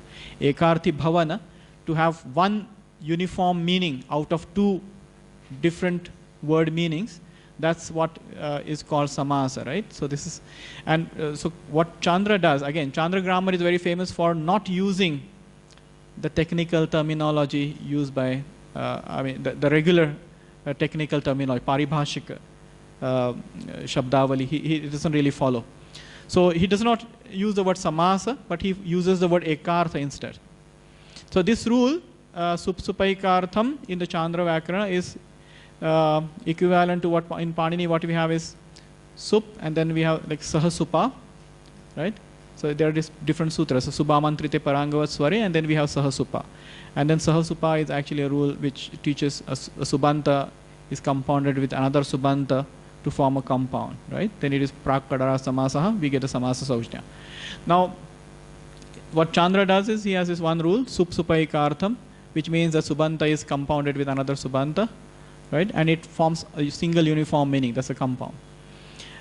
Okay, so what Moggallana has done is instead of sup, he has just replaced it by syadi, but otherwise the rule is exactly the same. Now you can see the vritti.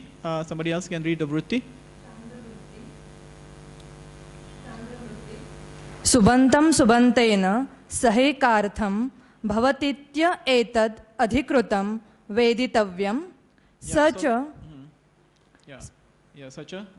च पृथगर्थानाम् एकार्थीभावः समास इति उच्यते. Right? Now you see this commentary. I think you can follow this, right? The meaning is not that difficult. So subanta is compounded with another subanta, and that ekarthi bhava is called samasa, right? Such a ekar. Now let's see the Pali parallel. Moggallana Vutti Syadyantam Syadyantena Sahekatham Hotiti Idam Adhikatam Veditabbam Socha Bhinnathanam Ekathi Bhavo Samaso Ti Uchyate. Now you can see it's an identical expression, just word to word translation with just the change in sup and syadi, and then pruthagarthanam ekarthi bhavaha he uses bhinnathanam ekatti bhavo, but otherwise it's just the same. But the meanings of those two are the same? Yes. Now, sorry, bhinnathanam and pruthagarthanam is same. I mean, he could have said puthagathanam also in Pali, but he chooses bhinnathanam, and that probably because of more influenced by the paraphrase of this. I mean, in the Ratnamati's Panjika, later on he also explains, he paraphrases pruthagarthanam as bhinnarthanam. You can see this later on in the commentary. So that might be the motivation for him to choose this word. Okay, so you can see a very close parallel already in the sutra and in the vritti, right? Now we have the Panjika. Maybe somebody else should read now for the Panjika, the first paragraph.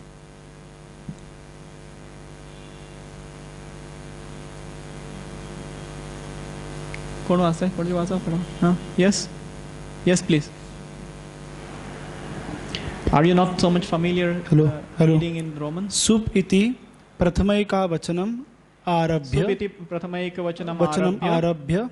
Saptami bahuvachana pakarena pratyahara grahanam vidigrahana tadanta grahanam iti ahah subantam ityadi. Okay, now this first section, it basically explains what sup is, right? It explains this pratyahara sup. So it says sup, basically you start with su, which is of Suvaujas, and then ending with the pakara of sup, the saptami bahuvachana pratyaya, and then that what is known as sup. And now sup is interpreted as subanta in the commentary because of this paribhasha, which he calls as vidigrahana nyaya. So vidigrahana nyaya is a nyaya which is a paribhasha, right? And the Paninians must be familiar with this pratyaya vidau yasmat savita tadades tadantasya cha, right? This paribhasha you might be aware of. So he is talking about this vidigrahana nyaya. Now this vidigrahana nyaya is the expression which he is using. Yes. Now let's see the Pali parallel. Si adi yasya so syadi si yo na hi sa nam sma hi sa नाम स्मिं सूति इदं नम स्मिं सूति इदं विधिग्रहणन्यायेन न्यायेन तदन्तगहनम् इच्च आह सुबन्तमिति स्यादन्तम् इच्छादि. Now you can see just some kind of adaptation there. Otherwise, it's just following the same trend, right? As what we see in the Panjika. So he explains what Syadi is, Syadyanta is, and Syadi, then he just giving you the list of Pali suffixes. There is no dual in Pali. So what we have is this list of 14 nominal endings. Si, yo, yo, na, hi, sa, nam, sma, hi, sa, nam, smimsu. Okay? But otherwise, it's just the same. Okay, next.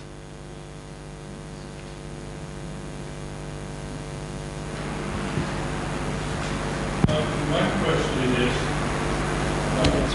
this not simply a translation?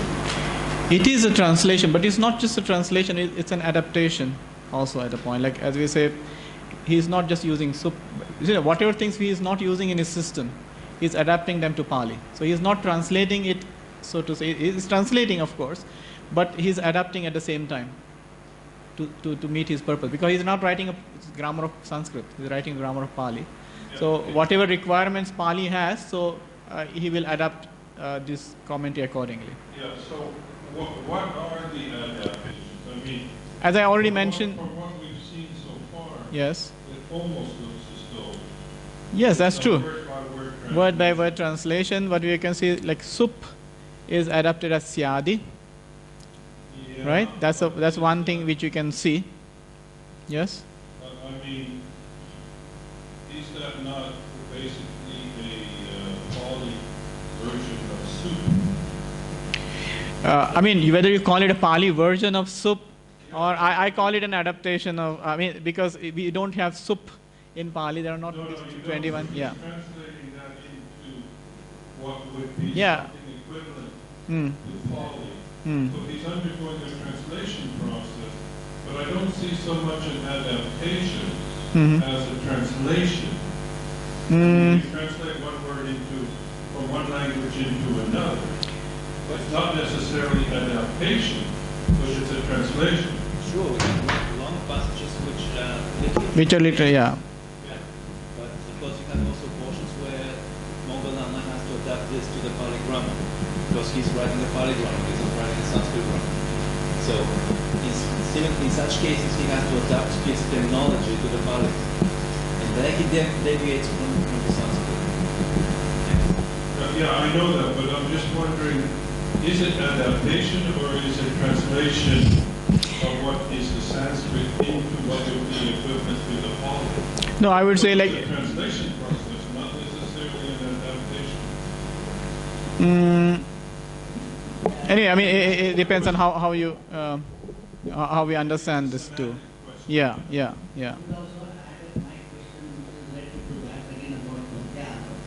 Since in Pali probably it is not possible to have something like Sutras and Pratyaharas testing, they have just replaced Pratyahara system by No, it is not a question of possibility. I think the possibility is, of course, they could have also made a Pratyahara. I mean, it's not a question of possibility. It's a question of choice, basically. Whether you go for Pratyaharas. Now, in Katantra, what you can say? There's a possibility he could have adopted the same Pratyaharas, but he didn't. And then there are many other Sanskrit grammarians who follow different ways of forming Pratyaharas.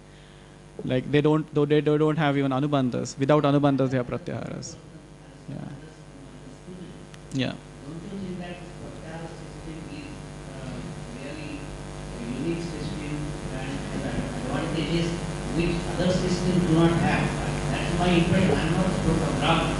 What is your opinion apart from that? See, I mean, it depends on how you again look at it and how you're used to it. Basically, it's a more question of getting used to it, because I mean, no, diplomatic answer for me. I mean, they don't really have. I mean, they're almost equal.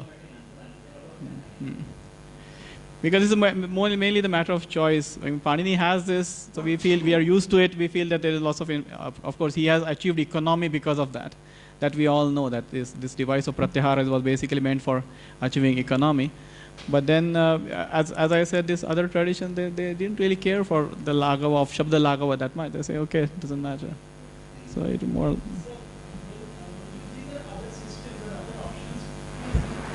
The other options for Pratyahara systems are not exhaustive if we compare those systems with Panini and Pratyahara system. So what's your opinion regarding this?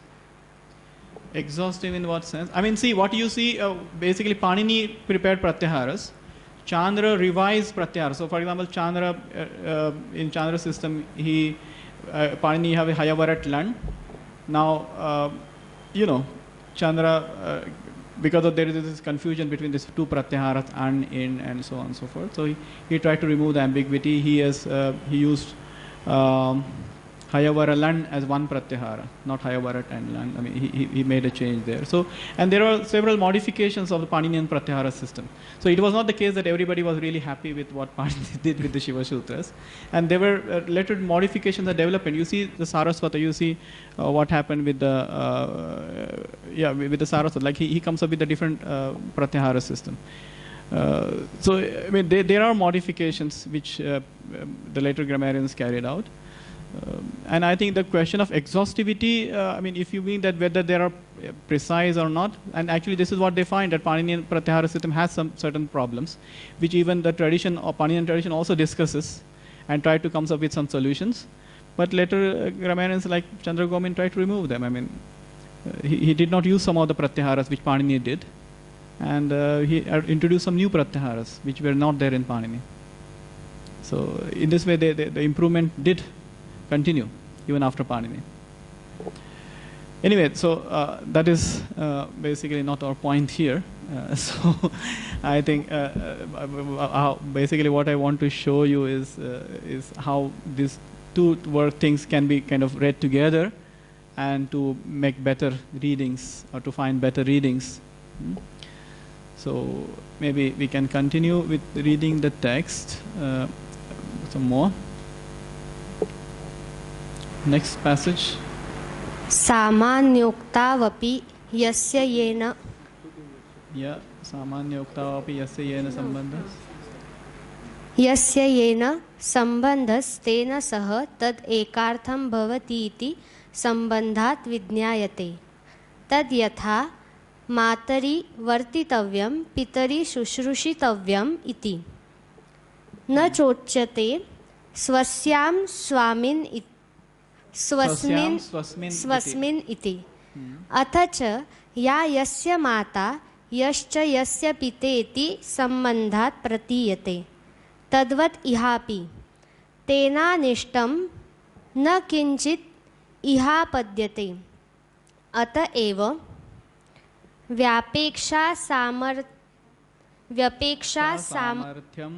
सामर्थ्यपरिग्रहाय वचनं नाश्रितम् एकार्थी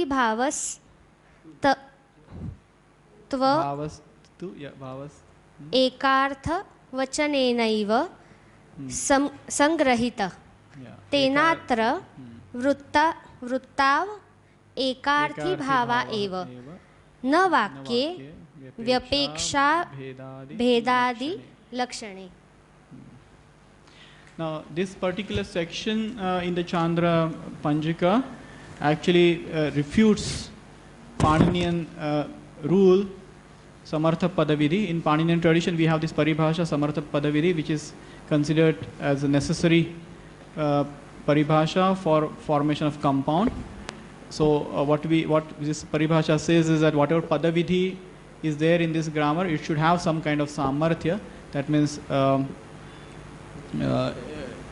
there should be some compatibility of meaning, which is necessary condition for formation of samasa. And now this is actually rejected in the Chandra system, because in Chandra Vyakarana this paribhasha is not there. So Chandra Gomin actually has removed or has actually dropped this paribhasha. He has got rid of it. And now the commentary is trying to justify it, to support it. He says that it is not necessary. One can just understand it from context. When you say serve the mother, serve the father, you need not say that you should serve your mother and you should serve your father. From context, one understands that is one's own mother and one's own father. So similarly, when there are two words, their compatibility can be naturally gathered, and we really did not state a paribhasha to govern that. So that's a stand, and now you can see the parallel again in the Moggallana's Panjika. सामान्येन वुत्तेपि यस्य येन सम्बन्धो तेन सह तद् एकत्थं भवतीति सम्बन्धतो विज्ञायति तं यथा मातरि वत्तितब्बं पितरि शुश्रूषितब्बन्ति न चोच्यते सकाय सकेति अथ च या यस्य माता यो यस्य पिता ति सम्बन्धतो पतीयते तथेहापि तेनानित्थं किञ्चिपिहा न होति अतो एवा व्यपेक्षा सामर्थ्या परिगहाय समर्थवचनं न कतम् एकत्थीभावो पन एकत्थवचनेन एव समगहितो तेन इत्थ वुत्तीयम् एकत्थीभावो वाक्ये व्यपेक्षा भेदादि लक्षणा. Now, not absolutely. I would like to draw your attention to this last line.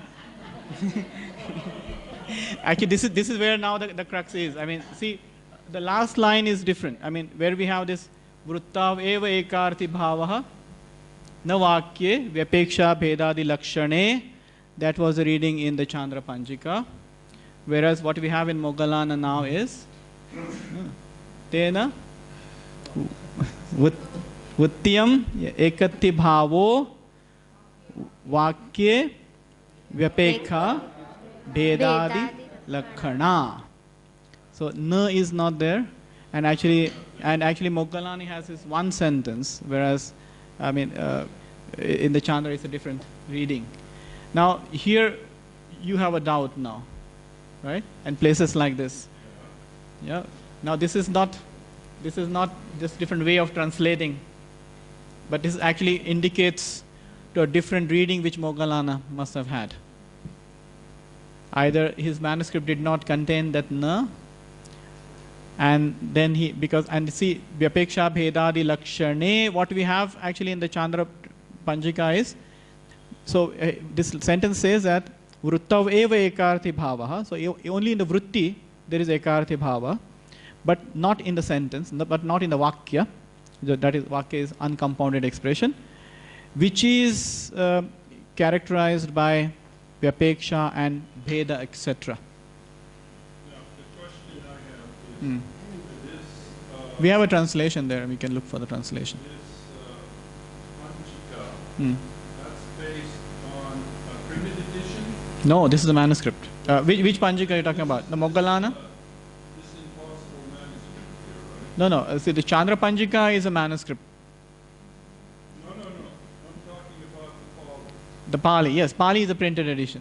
Now, what's to say that the na is missing in the printed edition? That's we don't know, because we don't have a manuscript, and the manuscript is lost, and we don't. Yeah. Yeah, it is possible that but I mean, there are two things which are problematic here. One thing is, he says Vuttaveva ekarthi bhavaha. Yeah, if you see the Sanskrit, Vuttaveva ekarthi bhavaha na vakye, right? And Vyapeksha bhedadi lakshane. So you have that locative there. Whereas in Pali here have Vyapekha bhedadi lakhana.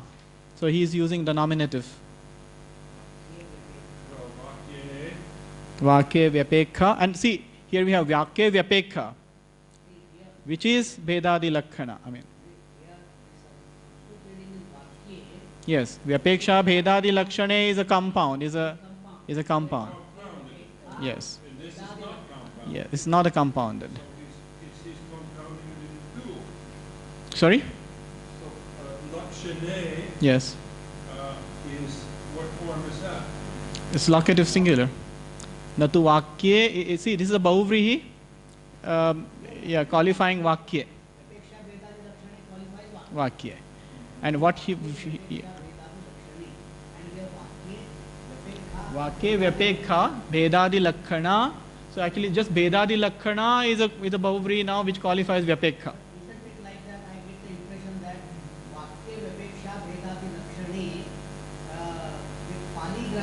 Understand Apeksha Vedadi Lakshana is a dual. Yeah, that's what I thought. And then No. That is no. But what feminine dual qualifying what? There are no two things there. I don't know. Right. Because you have two words there. Which two words? Yeah, Which two words? in the Sanskrit. Which two words? Which dual? I mean, see, it's a bahuvrihi. If you say it's a dual, if he would have considered it as a dual, dual qualifying what? Pali, there is no dual. No. So if he understands Sanskrit Apeksha Vedadi Lakshana is locative instead of feminine dual. But how you do? How? So you think that he would have considered vakya as a locative singular, and Vyapeksha Vedadi Lakshana as dual, nominated dual? No, I don't think Moggallana was that dumb.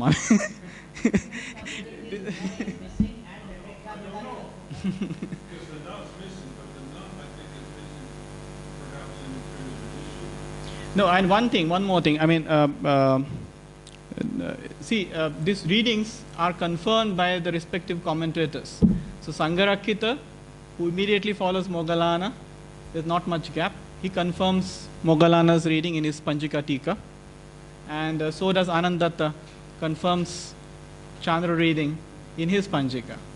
So there is no question that, I mean, so this doubt which you raise about the printed edition, I don't think it's there, because the Sangharakkhita's Tika also explains this very expression.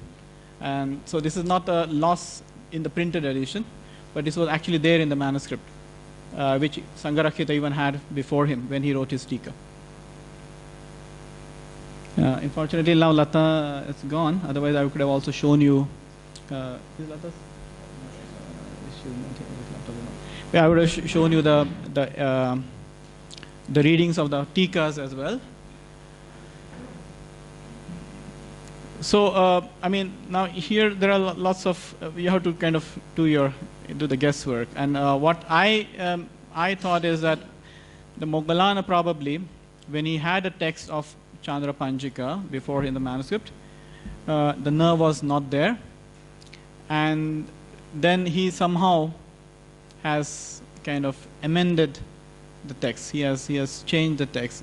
And then just to suit the purpose, I mean, what he has done is he has converted his lakhane into lakhana and actually split this word. I mean, Vyapeksha Bhedadi Lakhana as Vakya Vyapeksha and Bhedadi Lakhana, which Bhedadi Lakhana qualifying Vyapeksha.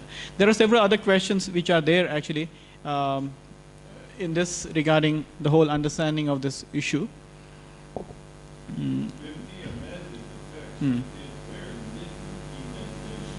He did? I mean, like in the next part, not to, and the Sanskrit has not eat. Yes. Yeah, but yeah. If that's what you call emendation, that's not. No, but this is, no, that is not substantial. That's not emendation. I'm talking about here in this particular sentence. When you have na vyapeksha beda, na vakya vyapeksha beda dilakshane, which he has kind of now amended, or he had, I mean, the version which he had before him probably had such a similar text. That would be another possibility. Or if not, then he must have had a text with the loss of na, and then vakya vyapeksha beda dilakshane, and then he might have just corrected it in his own understanding to vakya vyapeksha beda dilakshana instead of lakshane, when he put it into Pali.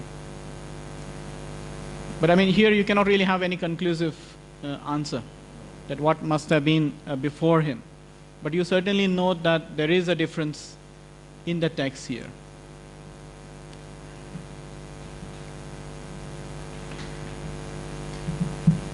And this discussion about the vritti and vakya is not something which is there in the Ratnamati, but actually we have it right from Patanjali's Mahabhashya, and even in the Vartikara. I mean, there are other Vartikas about this, two types of samarthya, and so on. So this is a long discussion, and there is a lot more also in the Nyasa, on which Ratnamati is basically commenting. So Ratnamati, as a follower of the Chandra tradition, what he is actually doing is he is refuting the Paninian tradition, and especially the Kashika and Nyasa position here.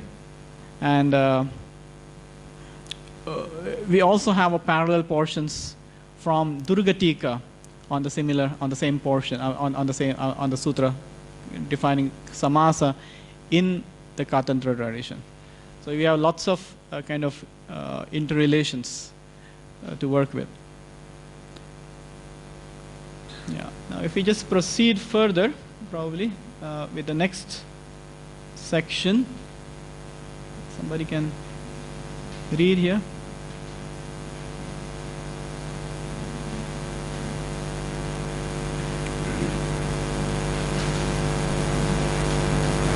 तथा ही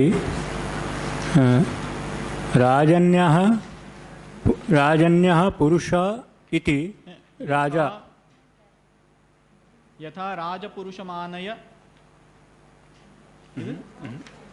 यथा okay राज्ञः पुरुषः तथा राज्ञः पुरुष इति राजा स्वयं स्वाम्यन्तराद् भेदकः पुरुषः स्वान्तराद् इति भेदः संसर्गोत्रार्थगृहीतः न हि व्यावृत्तस्य सम्बन्ध्यन्तरेण सम्बन्धस्य स्वादेरवस्थानम् अस्ति। यदा राजा ममायम् इत्यपेक्षते पुरुषोऽहम् अस्येति च पुरुषोऽहम् अस्येति च तदा संसर्गः व्यावृत्तिरर्थगृहीता न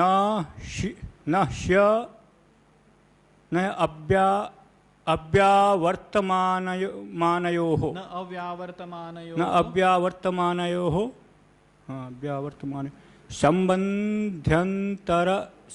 सम्बन्ध्यन्तरेभ्यः संसर्ग उपपद्यते। यदा तु भयम् अपि प्राधान्येनोच्यते तदोभयभेदसंसर्गो वाक्यार्थः। And then you can see a similar, again, a word-to-word almost translation. तथा हि रण्यो पुरुषोति राजा साम्यन्तरतो भेदको पुरुषो सान्तरतोति भेदो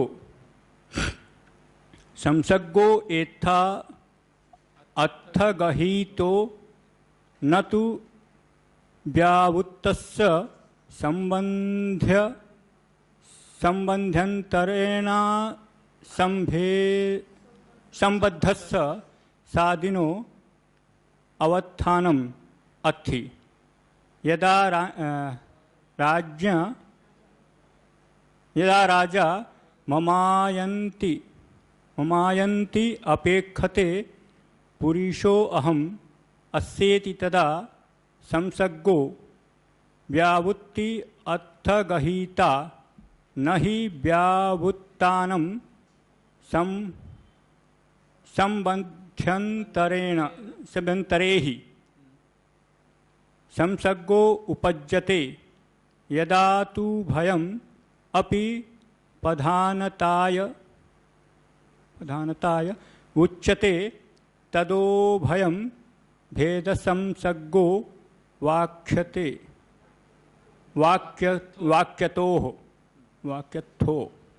वाक्यथो। Very interesting exercise. Yes.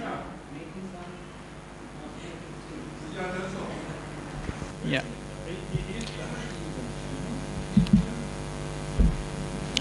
Yeah. No, you have to understand this. I mean, in the context. I mean, see, when it was done around this period from 10th century, basically the purpose was to bring, okay, I mean, into Pali, these other genres of literature, especially the Shastras. And this is how basically this new age Pali literature had this kind of, they use these models of Sanskrit works, and not only models, as I said, sometimes they just translated word to word, literal translations of things. Of course, they have used this material skillfully in a way. So they have their choices. Now what I'm showing is the exact piece, but there are other places where you can really see how they have adapted this, how they have modified this material, and how they have kind of used it for their purpose. But you know, so this was a drive, and as we have seen in case of Tibetan translations. Now, up till now, we were just talking about Tibetan translations, that they are good witnesses when we are editing Sanskrit texts, especially the Buddhist Sanskrit texts. But now you can see that we have this Pali text, which can also, sometimes I feel they are more close to, I mean, Tibetan sometimes still you have to guess which might be the Sanskrit word behind. But here you can very clearly sometimes see, you can actually see what Sanskrit word must have been there behind this Pali. Right? Yes.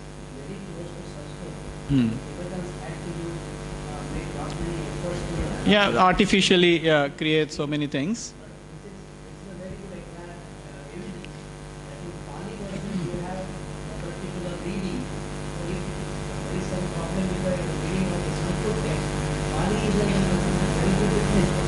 Yes.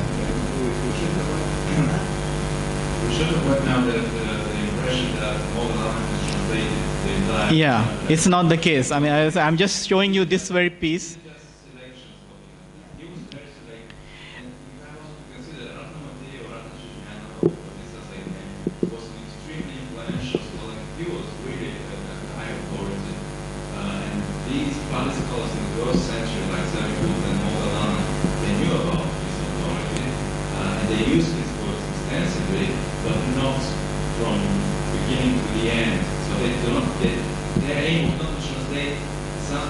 Yes.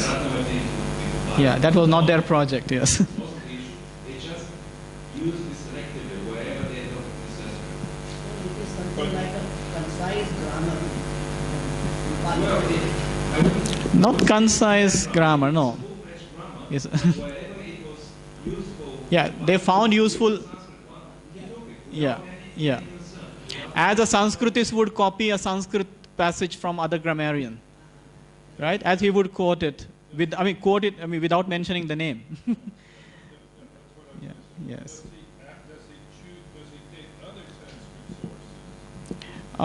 Yes, there are. I mean, there are.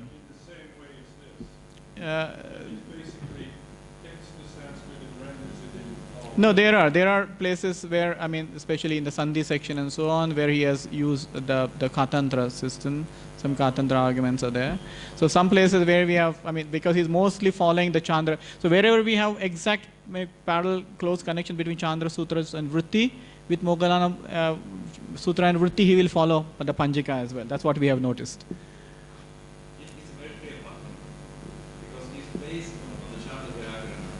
Whenever the Chandra Sutra is directly connected with the Moggallana Sutra text, we have correspondence in the Vritti. The Chandra Vritti is then the Moggallana Vritti corresponds to the Chandra Vritti.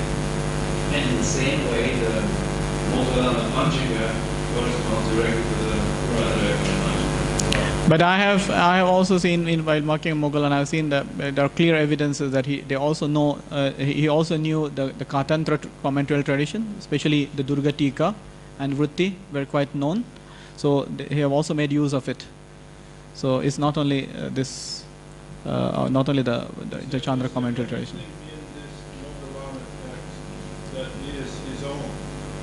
Yes, there are many things. Rather than simply copying from somebody else. No, there is. I mean, he also sometimes differs and deviates from the Chandra, and he records them. And he has also mentioned even Ratnamati by name while making such comments. Yes, so we do have reference. So, of course, I mean, see, this entire tradition, if you see, not only just Pali, but even in Sanskrit, they just go on building on, right? I mean, we have basic texts, Vartika, Bhashya, and then what follows basically just builds on on this block. So if you ask this question, what is new in Moggallana, maybe you can ask a similar questions about all the, for example, you can ask the same question about Kashika, you can ask the same question about the Pradeepa and all this later, because they just build on the tradition. I mean, they take the basic foundation from the predecessors, and there are just few new things which they say or which they add. Now, same questions may be asked also about other works which came up later on. There are very, very few things, but they really follow the tradition, sometimes defend the tradition, sometimes deviate from it. Whenever they deviate, they give their own thoughts. And you can say that's the only places where you can see some original contribution in that sense. Yeah. Yes, maybe. There are a few, like in the next passage, next section which we have. You can read the next one. So this was a section actually which we read. It talks about this Bhedadi Lakshana.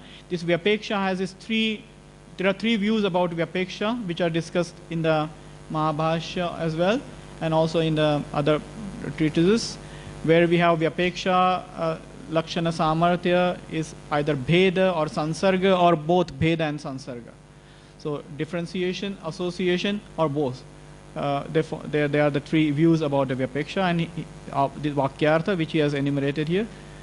And in the following he explains again that talks about his vrittis, Jahatsvartha, Ajahatsvartha vritti. Can I read it? Yes. एकार्थी भावस्य समास व्यपदेश इष्यते चार्थ समास इत्यादौ सी चांद्र that number व्यवहारार्थः स कथम इत्याशङ्ख्याः स चेत्यादि अन्वाख्यानाय राजपुरुषादौ बुद्ध्या प्रविभज्य यानि पदानि पृथगर्थानि प्रकल्पितानि राजन् अस् पुरुष सु इत्यादीनि तेषां पृथगर्थानां भिन्नार्थानाम् एकार्थीभावः साधारणार्थता विशेषणस्य स्वार्थपरित्यागेन विशेष्ये वृत्तौ सम्पद्यते। ततस् चैकार्थीभवनं समसनम् इति कृत्वानुगतार्थतया समास इति उच्यते।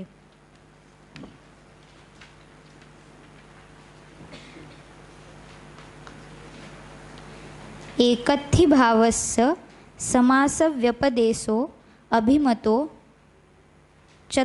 चत्थासमासे ति आदो CMV व्यवहारत्थो सो कथम इच्च आसंकीय आह सोच इच्छादि अन्वाख्यानाय राजपुरुषादो बुद्धिया पविभज्य यानि पदानि पुथगत्थानि पकपित्तानि राज सपुरीस सी इच्छादीनि तेषां पुथगत्थानां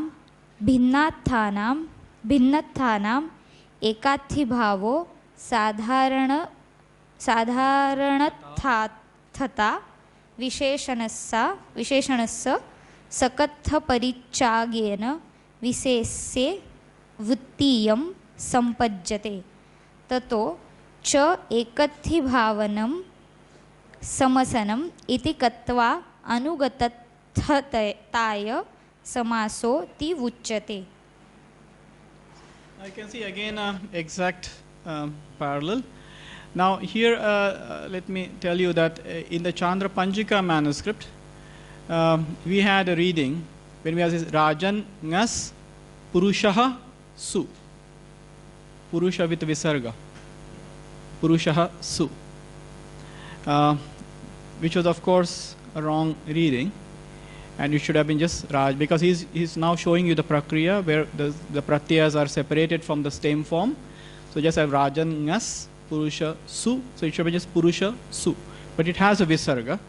And now, of course, you have the Ratnamati Paddhati which confirms that reading.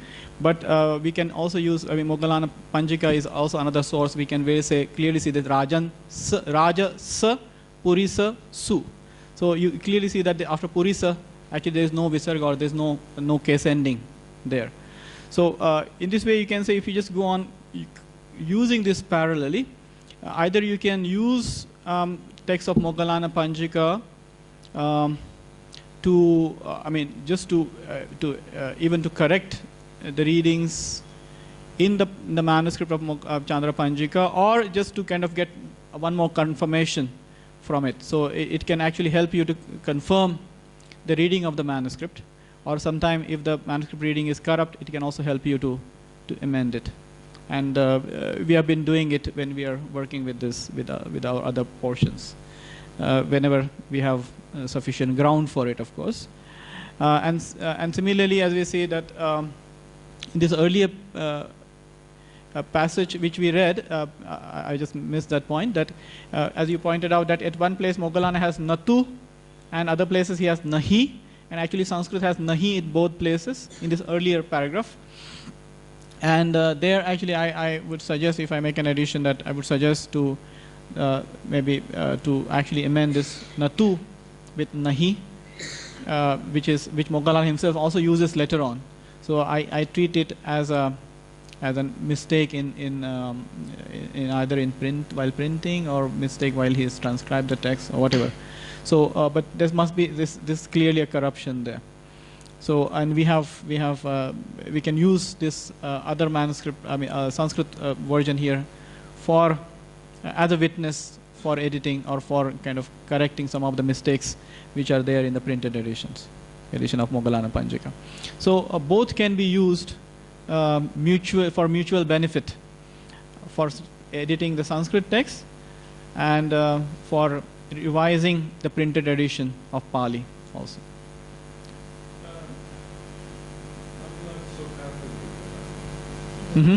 Why?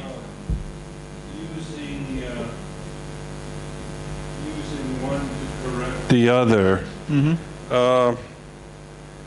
I think more in terms of a chicken and egg situation. If you have the Sanskrit and then the Pali comes after that, to use the Pali then to correct the Sanskrit, I'm not sure I'm happy with that. Okay, let me ask you a question. Are you happy when you're amending a Sanskrit text with a Tibetan translation? Well, I don't do that. That's out of my bailiwick, so I don't that do is again it. a commonly followed practice. I mean, because That can be also a criteria. This can be used as a witness. That's our argument. That you have in Pali, you have a particular reading, and it is convincing. It's not that just we blindly convert that into Sanskrit. It is convincing. Then only they accept. Yeah. I mean, see, for example, the Pali has certain. I mean, for example, in Sanskrit we have the earlier portion like upapadyate, and Pali has upajjate. Now, I'm not going to kind of play with that there. Or if, for example, Vidnyaya, Pali has Vinyayate, and I think the parallel Sanskrit has something Avagamyate or something, and then I'm not going to kind of convert that, because I'm sure that this is just Moggallana's different way of his choice of Pali equivalent for that Sanskrit. But, but where we certainly have a lacuna in the Sanskrit, or where we can see a clear, where we see a clear kind of mistake happening, and then we see that we have a better text in Pali, then we can be sure, because otherwise we would not have used. And in passages where we have just word-to-word translation of Sanskrit, there we can take that liberty and can be bold to do that.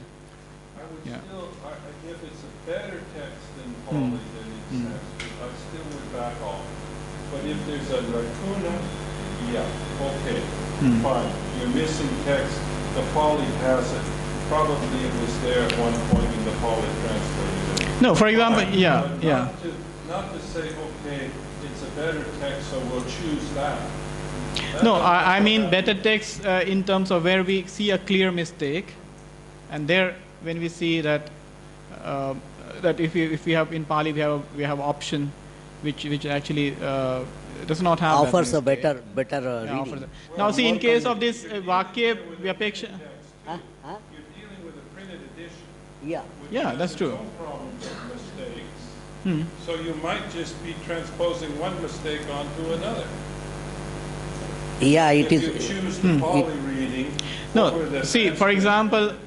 example, I will not change the text. For example, in this earlier case where we have Vrittau eva, what was that? Sorry, Vrittau eva ekarthi bhava natu vakya vyapeksha bhedadi lakshane. I will not amend that on the basis of Pali. Sure. Because it's just a yeah. case that it might have a different reading. But now, for example, if you have Rajangas Purushaha Su, and if I have a reading in Pali, I mean, of course, this is also can be done on the basis of your common sense understanding. But The Sanskrit has Purushaha. yeah, and we see as it's certainly a mistake, and then That I can yeah, I mean, in such cases. Commentary and being the same passage, the mistake in Chandravakana Manjushri manuscript is confirmed. Generally speaking, the Pali text will help us much more rarely to make conjectures and emendations in the text of the Chandravakana Manjushri. It's actually the other way around. Most often, the Sanskrit text helps us to spot problems and mistakes in the available edition of the Manjushri. I'm happy with that. Yeah, Professor Devkar has also given the example of Tibetan translation. I'll give you one example. There is a Tibetan translation of Kalidasa's Meghaduta, and there is a famous debate on the reading Ashadasya Prathama Divase or Prashama Divase. In Tibetan translation, you come across the translation which points to Prashama Divase. It indicates that the Tibetan translator translated Meghaduta on the basis of the text existing in another version, which is the basis of Vallabhadeva's commentary, where you have Prashama Divase. So this, it does not mean that we should change on the Tibetan translation, we should change from Prathama to Prashama. That can be different views and interpretations. That is helpful. No, and for example, now if you just see if you can if Raghuram can show you the text of the Shabdartha Chinta and the Karika which you are doing, where we have another situation, again a very close translation from Sanskrit to Pali. The Shabdartha Chinta is a text again composed by Ratnamati Ratna Shri Jnana. That's the name which actually he uses for his Sanskrit compositions. Now in his commentary, now we have a portion of Shabdartha Chinta. The entire text is there, but the manuscript is actually we have lacuna at several places where the manuscript is actually broken in the end, right? Can you show the manuscript there? The Shabdartha Chinta, maybe you show where we have broken manuscript, and then we fill the lacuna with the yes, just Shabdartha Chinta, and then we have a Karika text. Even this 240 Yathat.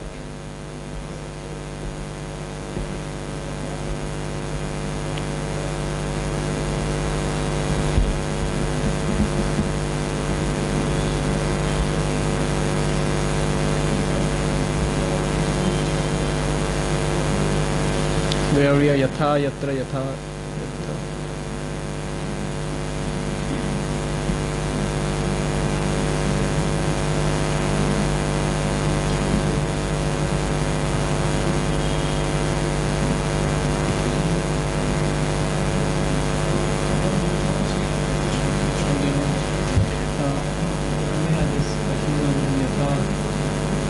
Remember that we have creation at Atharpi and then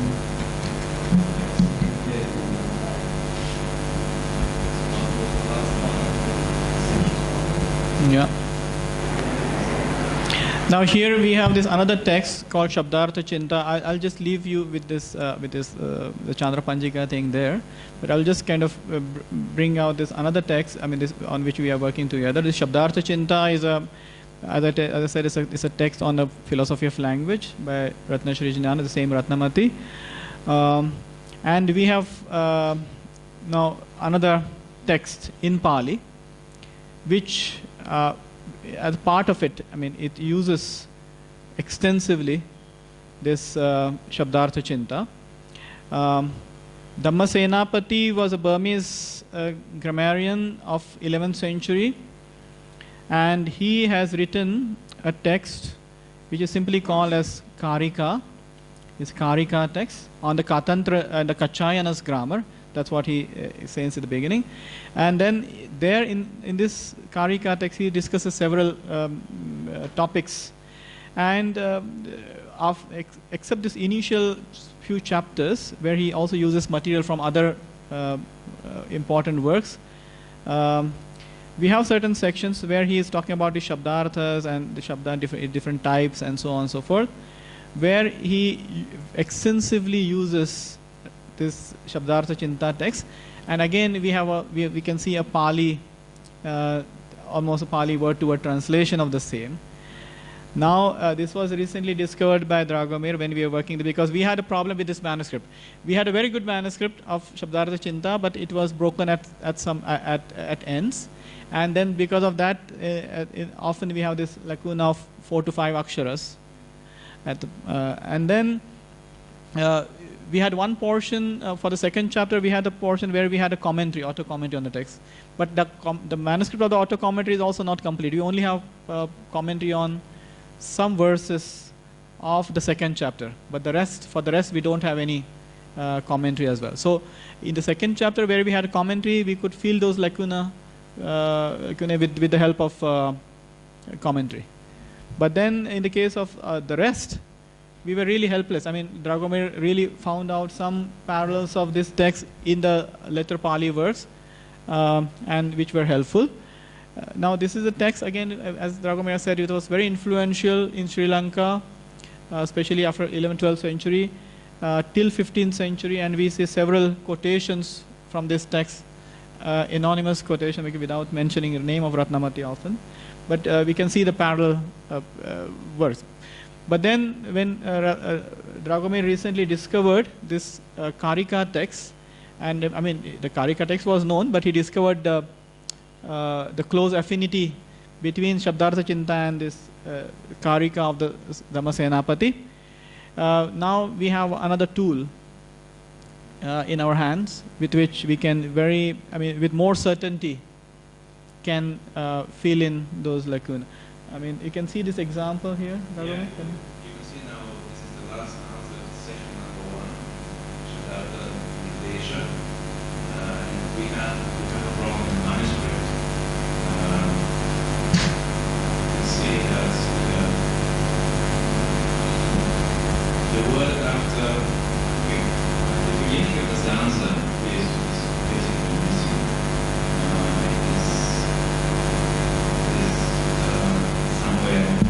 Somewhere here, so several aksharas not preserved because the manuscript is broken on the side. And as a result of this, we're missing basically 2 aksharas at the beginning. So we can read, we know.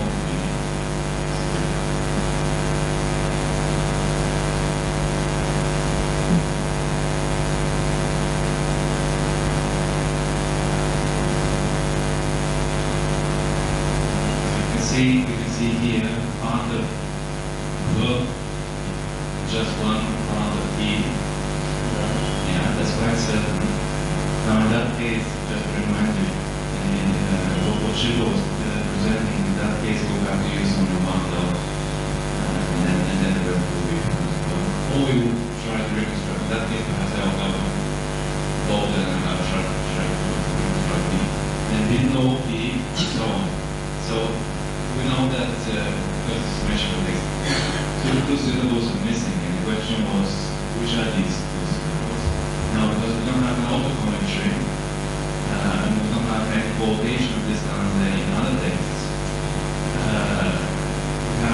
yes, or we have to give up. And unfortunately, just recently, I had discovered this both dependence that I got on the shoulder now. So much so that we value against more than 9% of the Sanskrit in Pali. And then the Pali text reads, as you can see, I can highlight this, the Tapinopi and so on. And from this, it's fairly certain because the correspondence is repeat. So this justifies now rejection. But in the edition that you're producing, you put the yatha there. Yes, that's as if it was in the text. You see my edition, our edition. Here, you see yatha and no. You don't indicate that in any way that it is. No, we do indicate. We do indicate. You can see now down there in the apparatus, we have the yatha is a conjecture. We have two syllables which are missing. So you put that in the apparatus. Of course, yes. In the text itself. In brackets. You can see now, just technically, what we have now decided to do in such cases, we want to have a very nice readable text. So up there, I do not indicate conjectures and stuff like this. We just print the text that we have decided to edit it. Now, those who are interested in the details, they have to look down there, and they will see, it's a conjecture. It's a critical apparatus. We have everything made. There is nothing here. We have just two syllables which are missing. And then we have a kind of a conjecture for Vino because, as I indicated, the P is not entirely visible. And I indicate here in the apparatus that the syllable B is a reconstruction. The no is certainly there. So anyone who is interested will have to see in the apparatus what exactly the situation. But that's how that's such a yes. Yeah, but this will be the policy everywhere we show the text. Now, the point now of presenting the text is that you can get the entire information. Even if you don't see the manuscript, you can actually reconstruct what's the situation there. And still, you can read our text as we have decided to edit it. Now, that's a textual criticism. We have been discussing this, of course. And by the way, we had actually another reading here, and it was, I will show, actually, we do have here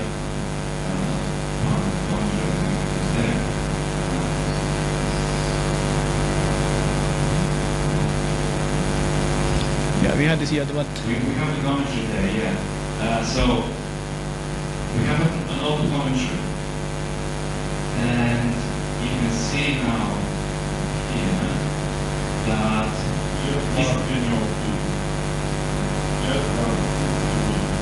Yeah, I mean the commentary just glosses and it just says Yadvat. It does not use the word Yatha. Yes, but it So actually there is no, in this particular situation, there is no question about it. Certainly, we look on it. But we have very many comparable situations where we don't have the commentary, we only have the Pali text, and the Pali text is helpful enough to subject to conjecture, and of course we're brave enough to do it. I mean, this particular text is also helpful in terms of confirming your conjecture from the Pali. Yes, it has happened because we discovered this relation later on. But before that, we already had read the text and made some conjecture some places. And then when we discovered the Pali text, we found that most of them were right, except one, right?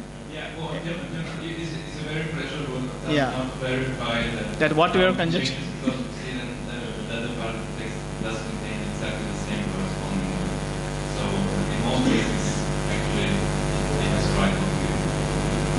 In one places where we had it wrong. We had this, That's what I was thinking. This is a very good example of how the Sanskrit is translated into Pali.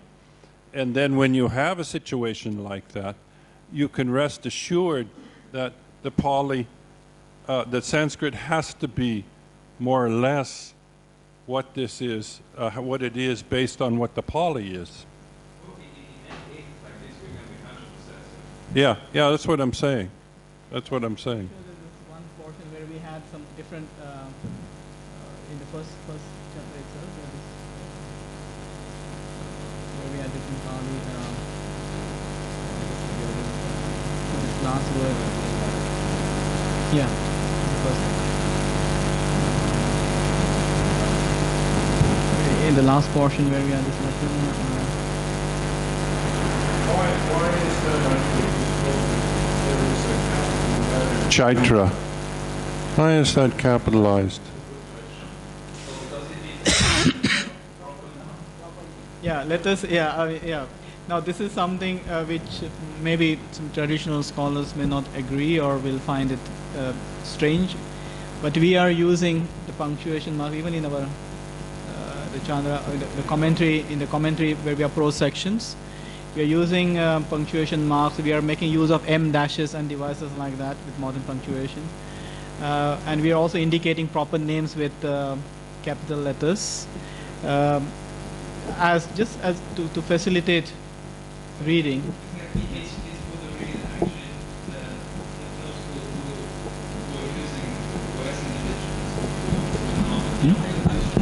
No, take it.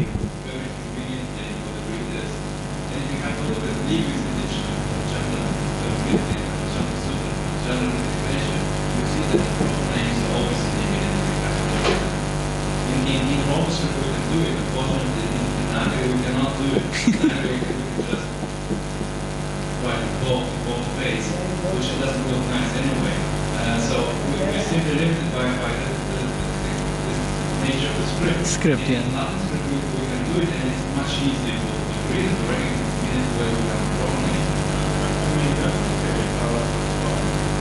from. What about this here, this gap? Yeah, well, this is one of the few places until now where we cannot suggest a reconstruction of conjecture. Based on the Pali? Based on the Pali, I think we don't have Pali. Oh, okay.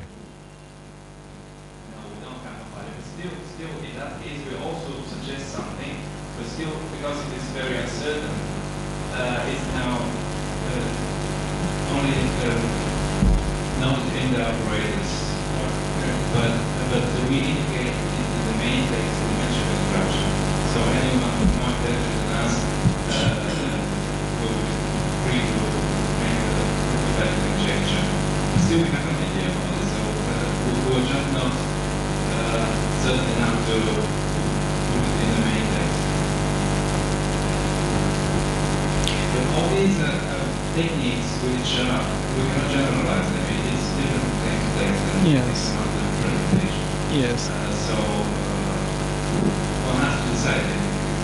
Now, but coming back to your question, what does that take? We have to judge, prepare, present the text, what to put in the book text. Yes. We have just one manuscript. We have one manuscript. Yeah. For Shabdarthi Chinta, there is only one manuscript. That's.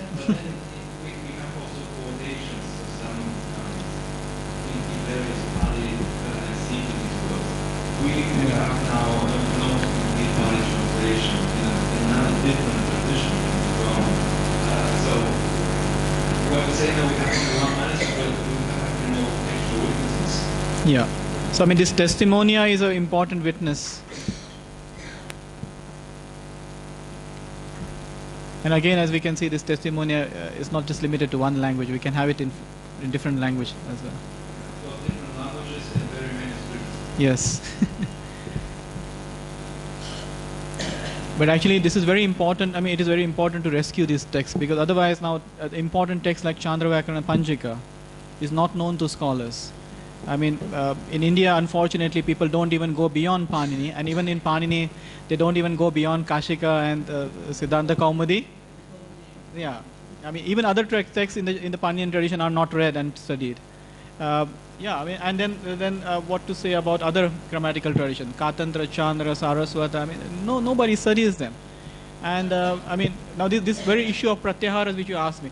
I mean, there are so many different grammars, and they have adopted different methods. I mean, to see replacement of pratyahara, to improve pratyaharas and things like that. But we are not simply aware, because we are not really going beyond Paninian tradition. Now this text, like Shabdartha Chinta, is a very important text because until now we are only aware of Bharutar's Vakyapadya, and then after that we think that, okay, there is nothing on the Artha Prakriya, there is no Artha Prakriya text in Sanskrit. But it's not true. I mean, now this Ratnamati's Shabdartha Chinta will be a very important text from that point of view. And it's a 10th century text. So you can see, and this has been a very influential text, although not later on in the Paninian tradition, because what we see is that till 12th century, at least the grammarians were taking note of each other's work. But somehow after 11th, 12th century, what we see in the Paninian tradition is that they are not really even actually taking heed of other traditions, I mean the tikas and the commentators in the other tradition. And at least in the case of Chandra tradition, I think after 12th century, we don't really see any commentarial work in this tradition. So the tradition was almost lost. So it will be very important to rescue such important texts, which will tell more to us about this whole heritage which we had. And actually it would also help us in filling up this lacuna or these gaps which we have in our textual history, intellectual history also, and textual history as well. So the point, yeah.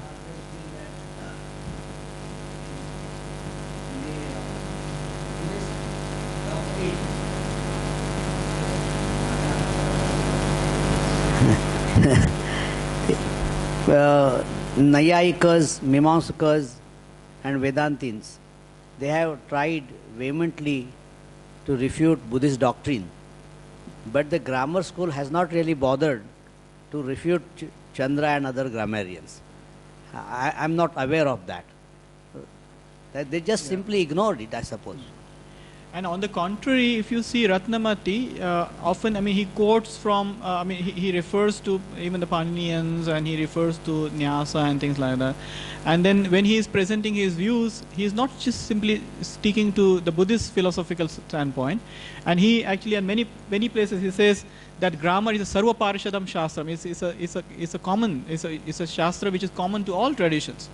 So, I mean, there cannot be philosophical affiliations there. I mean, we have to kind of, it's common for all.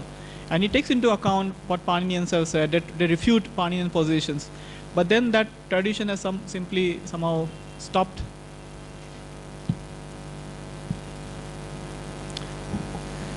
So, I think my humble request to all of you who are participating here is this, that, I mean, we should go beyond, you know, our limit, I mean, our just limited scopes of our study and look into these different traditions. I mean, those who are working in the field of Ayurveda, I think, can also look into this, you know, this Pali kind of text like Besaja Manjushra and stuff. Who knows? I mean, you can find something parallel there, because we are not simply aware of this. I mean, who knows? I mean, because they're closely, because they're using these materials. And now, for example, Lata, she'll present tomorrow, but when she was working on this Amar Kosha commentaries, now she found at places this Abhidhana Paripika Tika has very close parallels with her Subhuti Chandra's commentary. Now, when such parallels are discovered, then actually it opens up a altogether new, you know, that gives an altogether new dimension to what we are doing in terms of editing. So I'm just I just wanted to kind of make you aware of this other witnesses which are very important when you are editing a text. And they may not come from Sanskrit, they may not come from that one particular tradition, but they may come from outside, they may come from all these different languages, different scripts, who knows.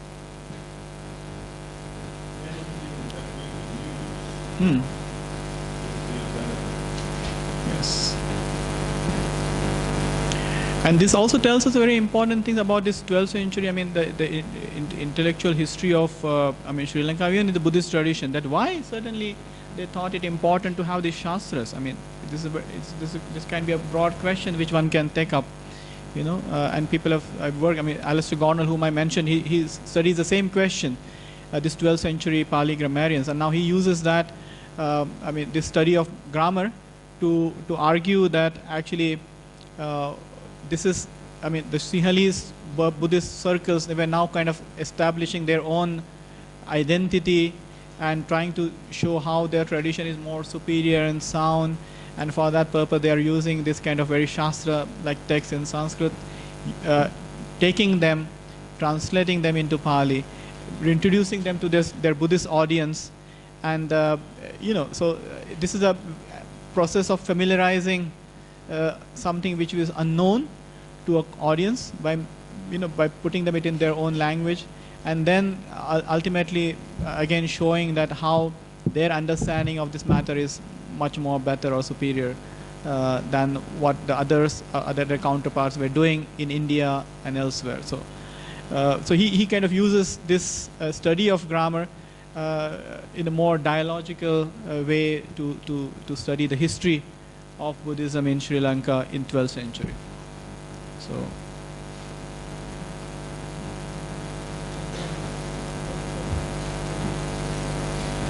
If there are other questions or queries, something which you would like to share or contribute, or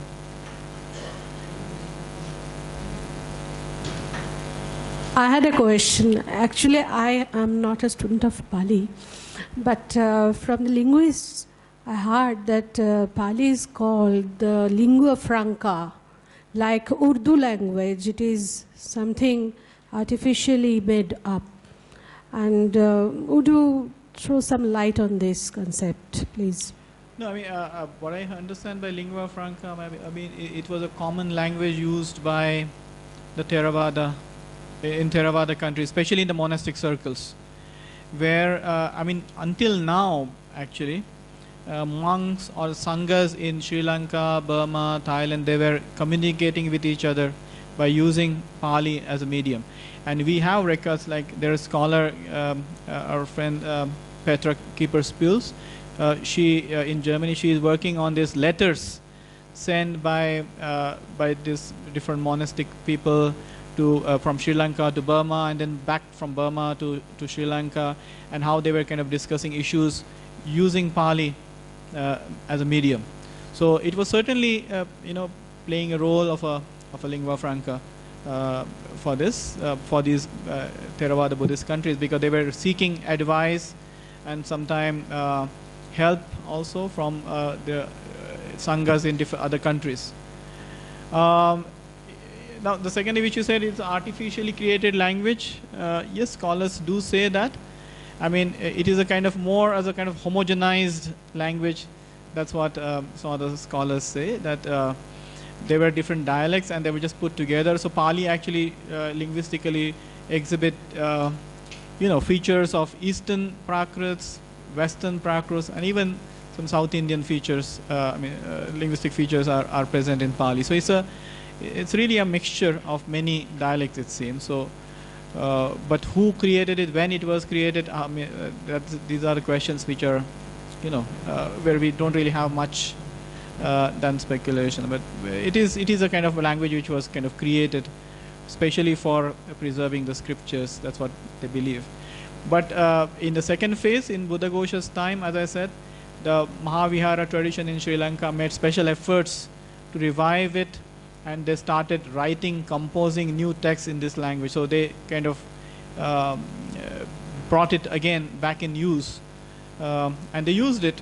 So it is said that actually when the Pali commentaries came up, the Sinhalese commentaries were all lost. So people actually preferred, it seems, the Pali commentaries and sub-commentaries over the Sinhalese ones, which they had earlier. We have references to them. So, and then in this third phase, again, we have this new phase of Pali, which is very close to Sanskrit. And this was, again, you can see as artificially created language in a way. Now, many of these words which we have seen in the Moggallana's translation of the Chandra Panjika, you won't find them in the older Pali. These are just kind of made, these words are just made by using the rules of phonetics, right? Just to suit Pali. So you have many new words coming up, but this is how actually vocabulary of any language basically develops, in a way. So you have new words, you have some certain kind of borrowings, adaptations.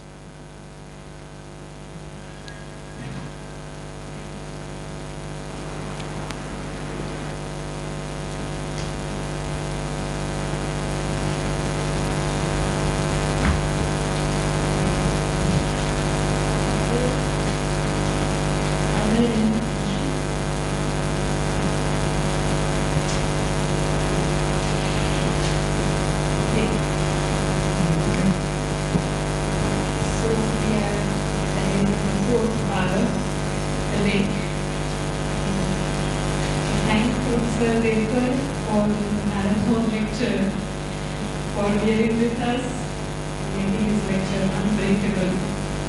It was really a treat. I must also thank Professor Zis, Professor Bhutar, and Dr. Gundro for making the sessions lively. I thank Dr. A.G. Sharma. Tomorrow's speaker is also here. I again request the participants to send their CVs to us as early as possible. On our email ID, bhandarkarinstitute@gmail.com. So we'll be meeting tomorrow again at 10 o'clock. Thank you. Yeah, so just take up something new, I think, and then work with that, because otherwise our professor Hahn in Germany always used to tell, and he used to feel unhappy that Indian students these days, they don't do anything new. They're not editing new text, not trying to discover or edit new text. But what they are doing instead of that for the PhD, that they just come up with a fresh study of Kalidas with nothing fresh. So I mean, now I would just request all of you to kind of just find something new, and you can rescue still many more texts which still, you know, they need you, and they want some scholars like you to kind of introduce them or rescue them from oblivion. So thank you very much.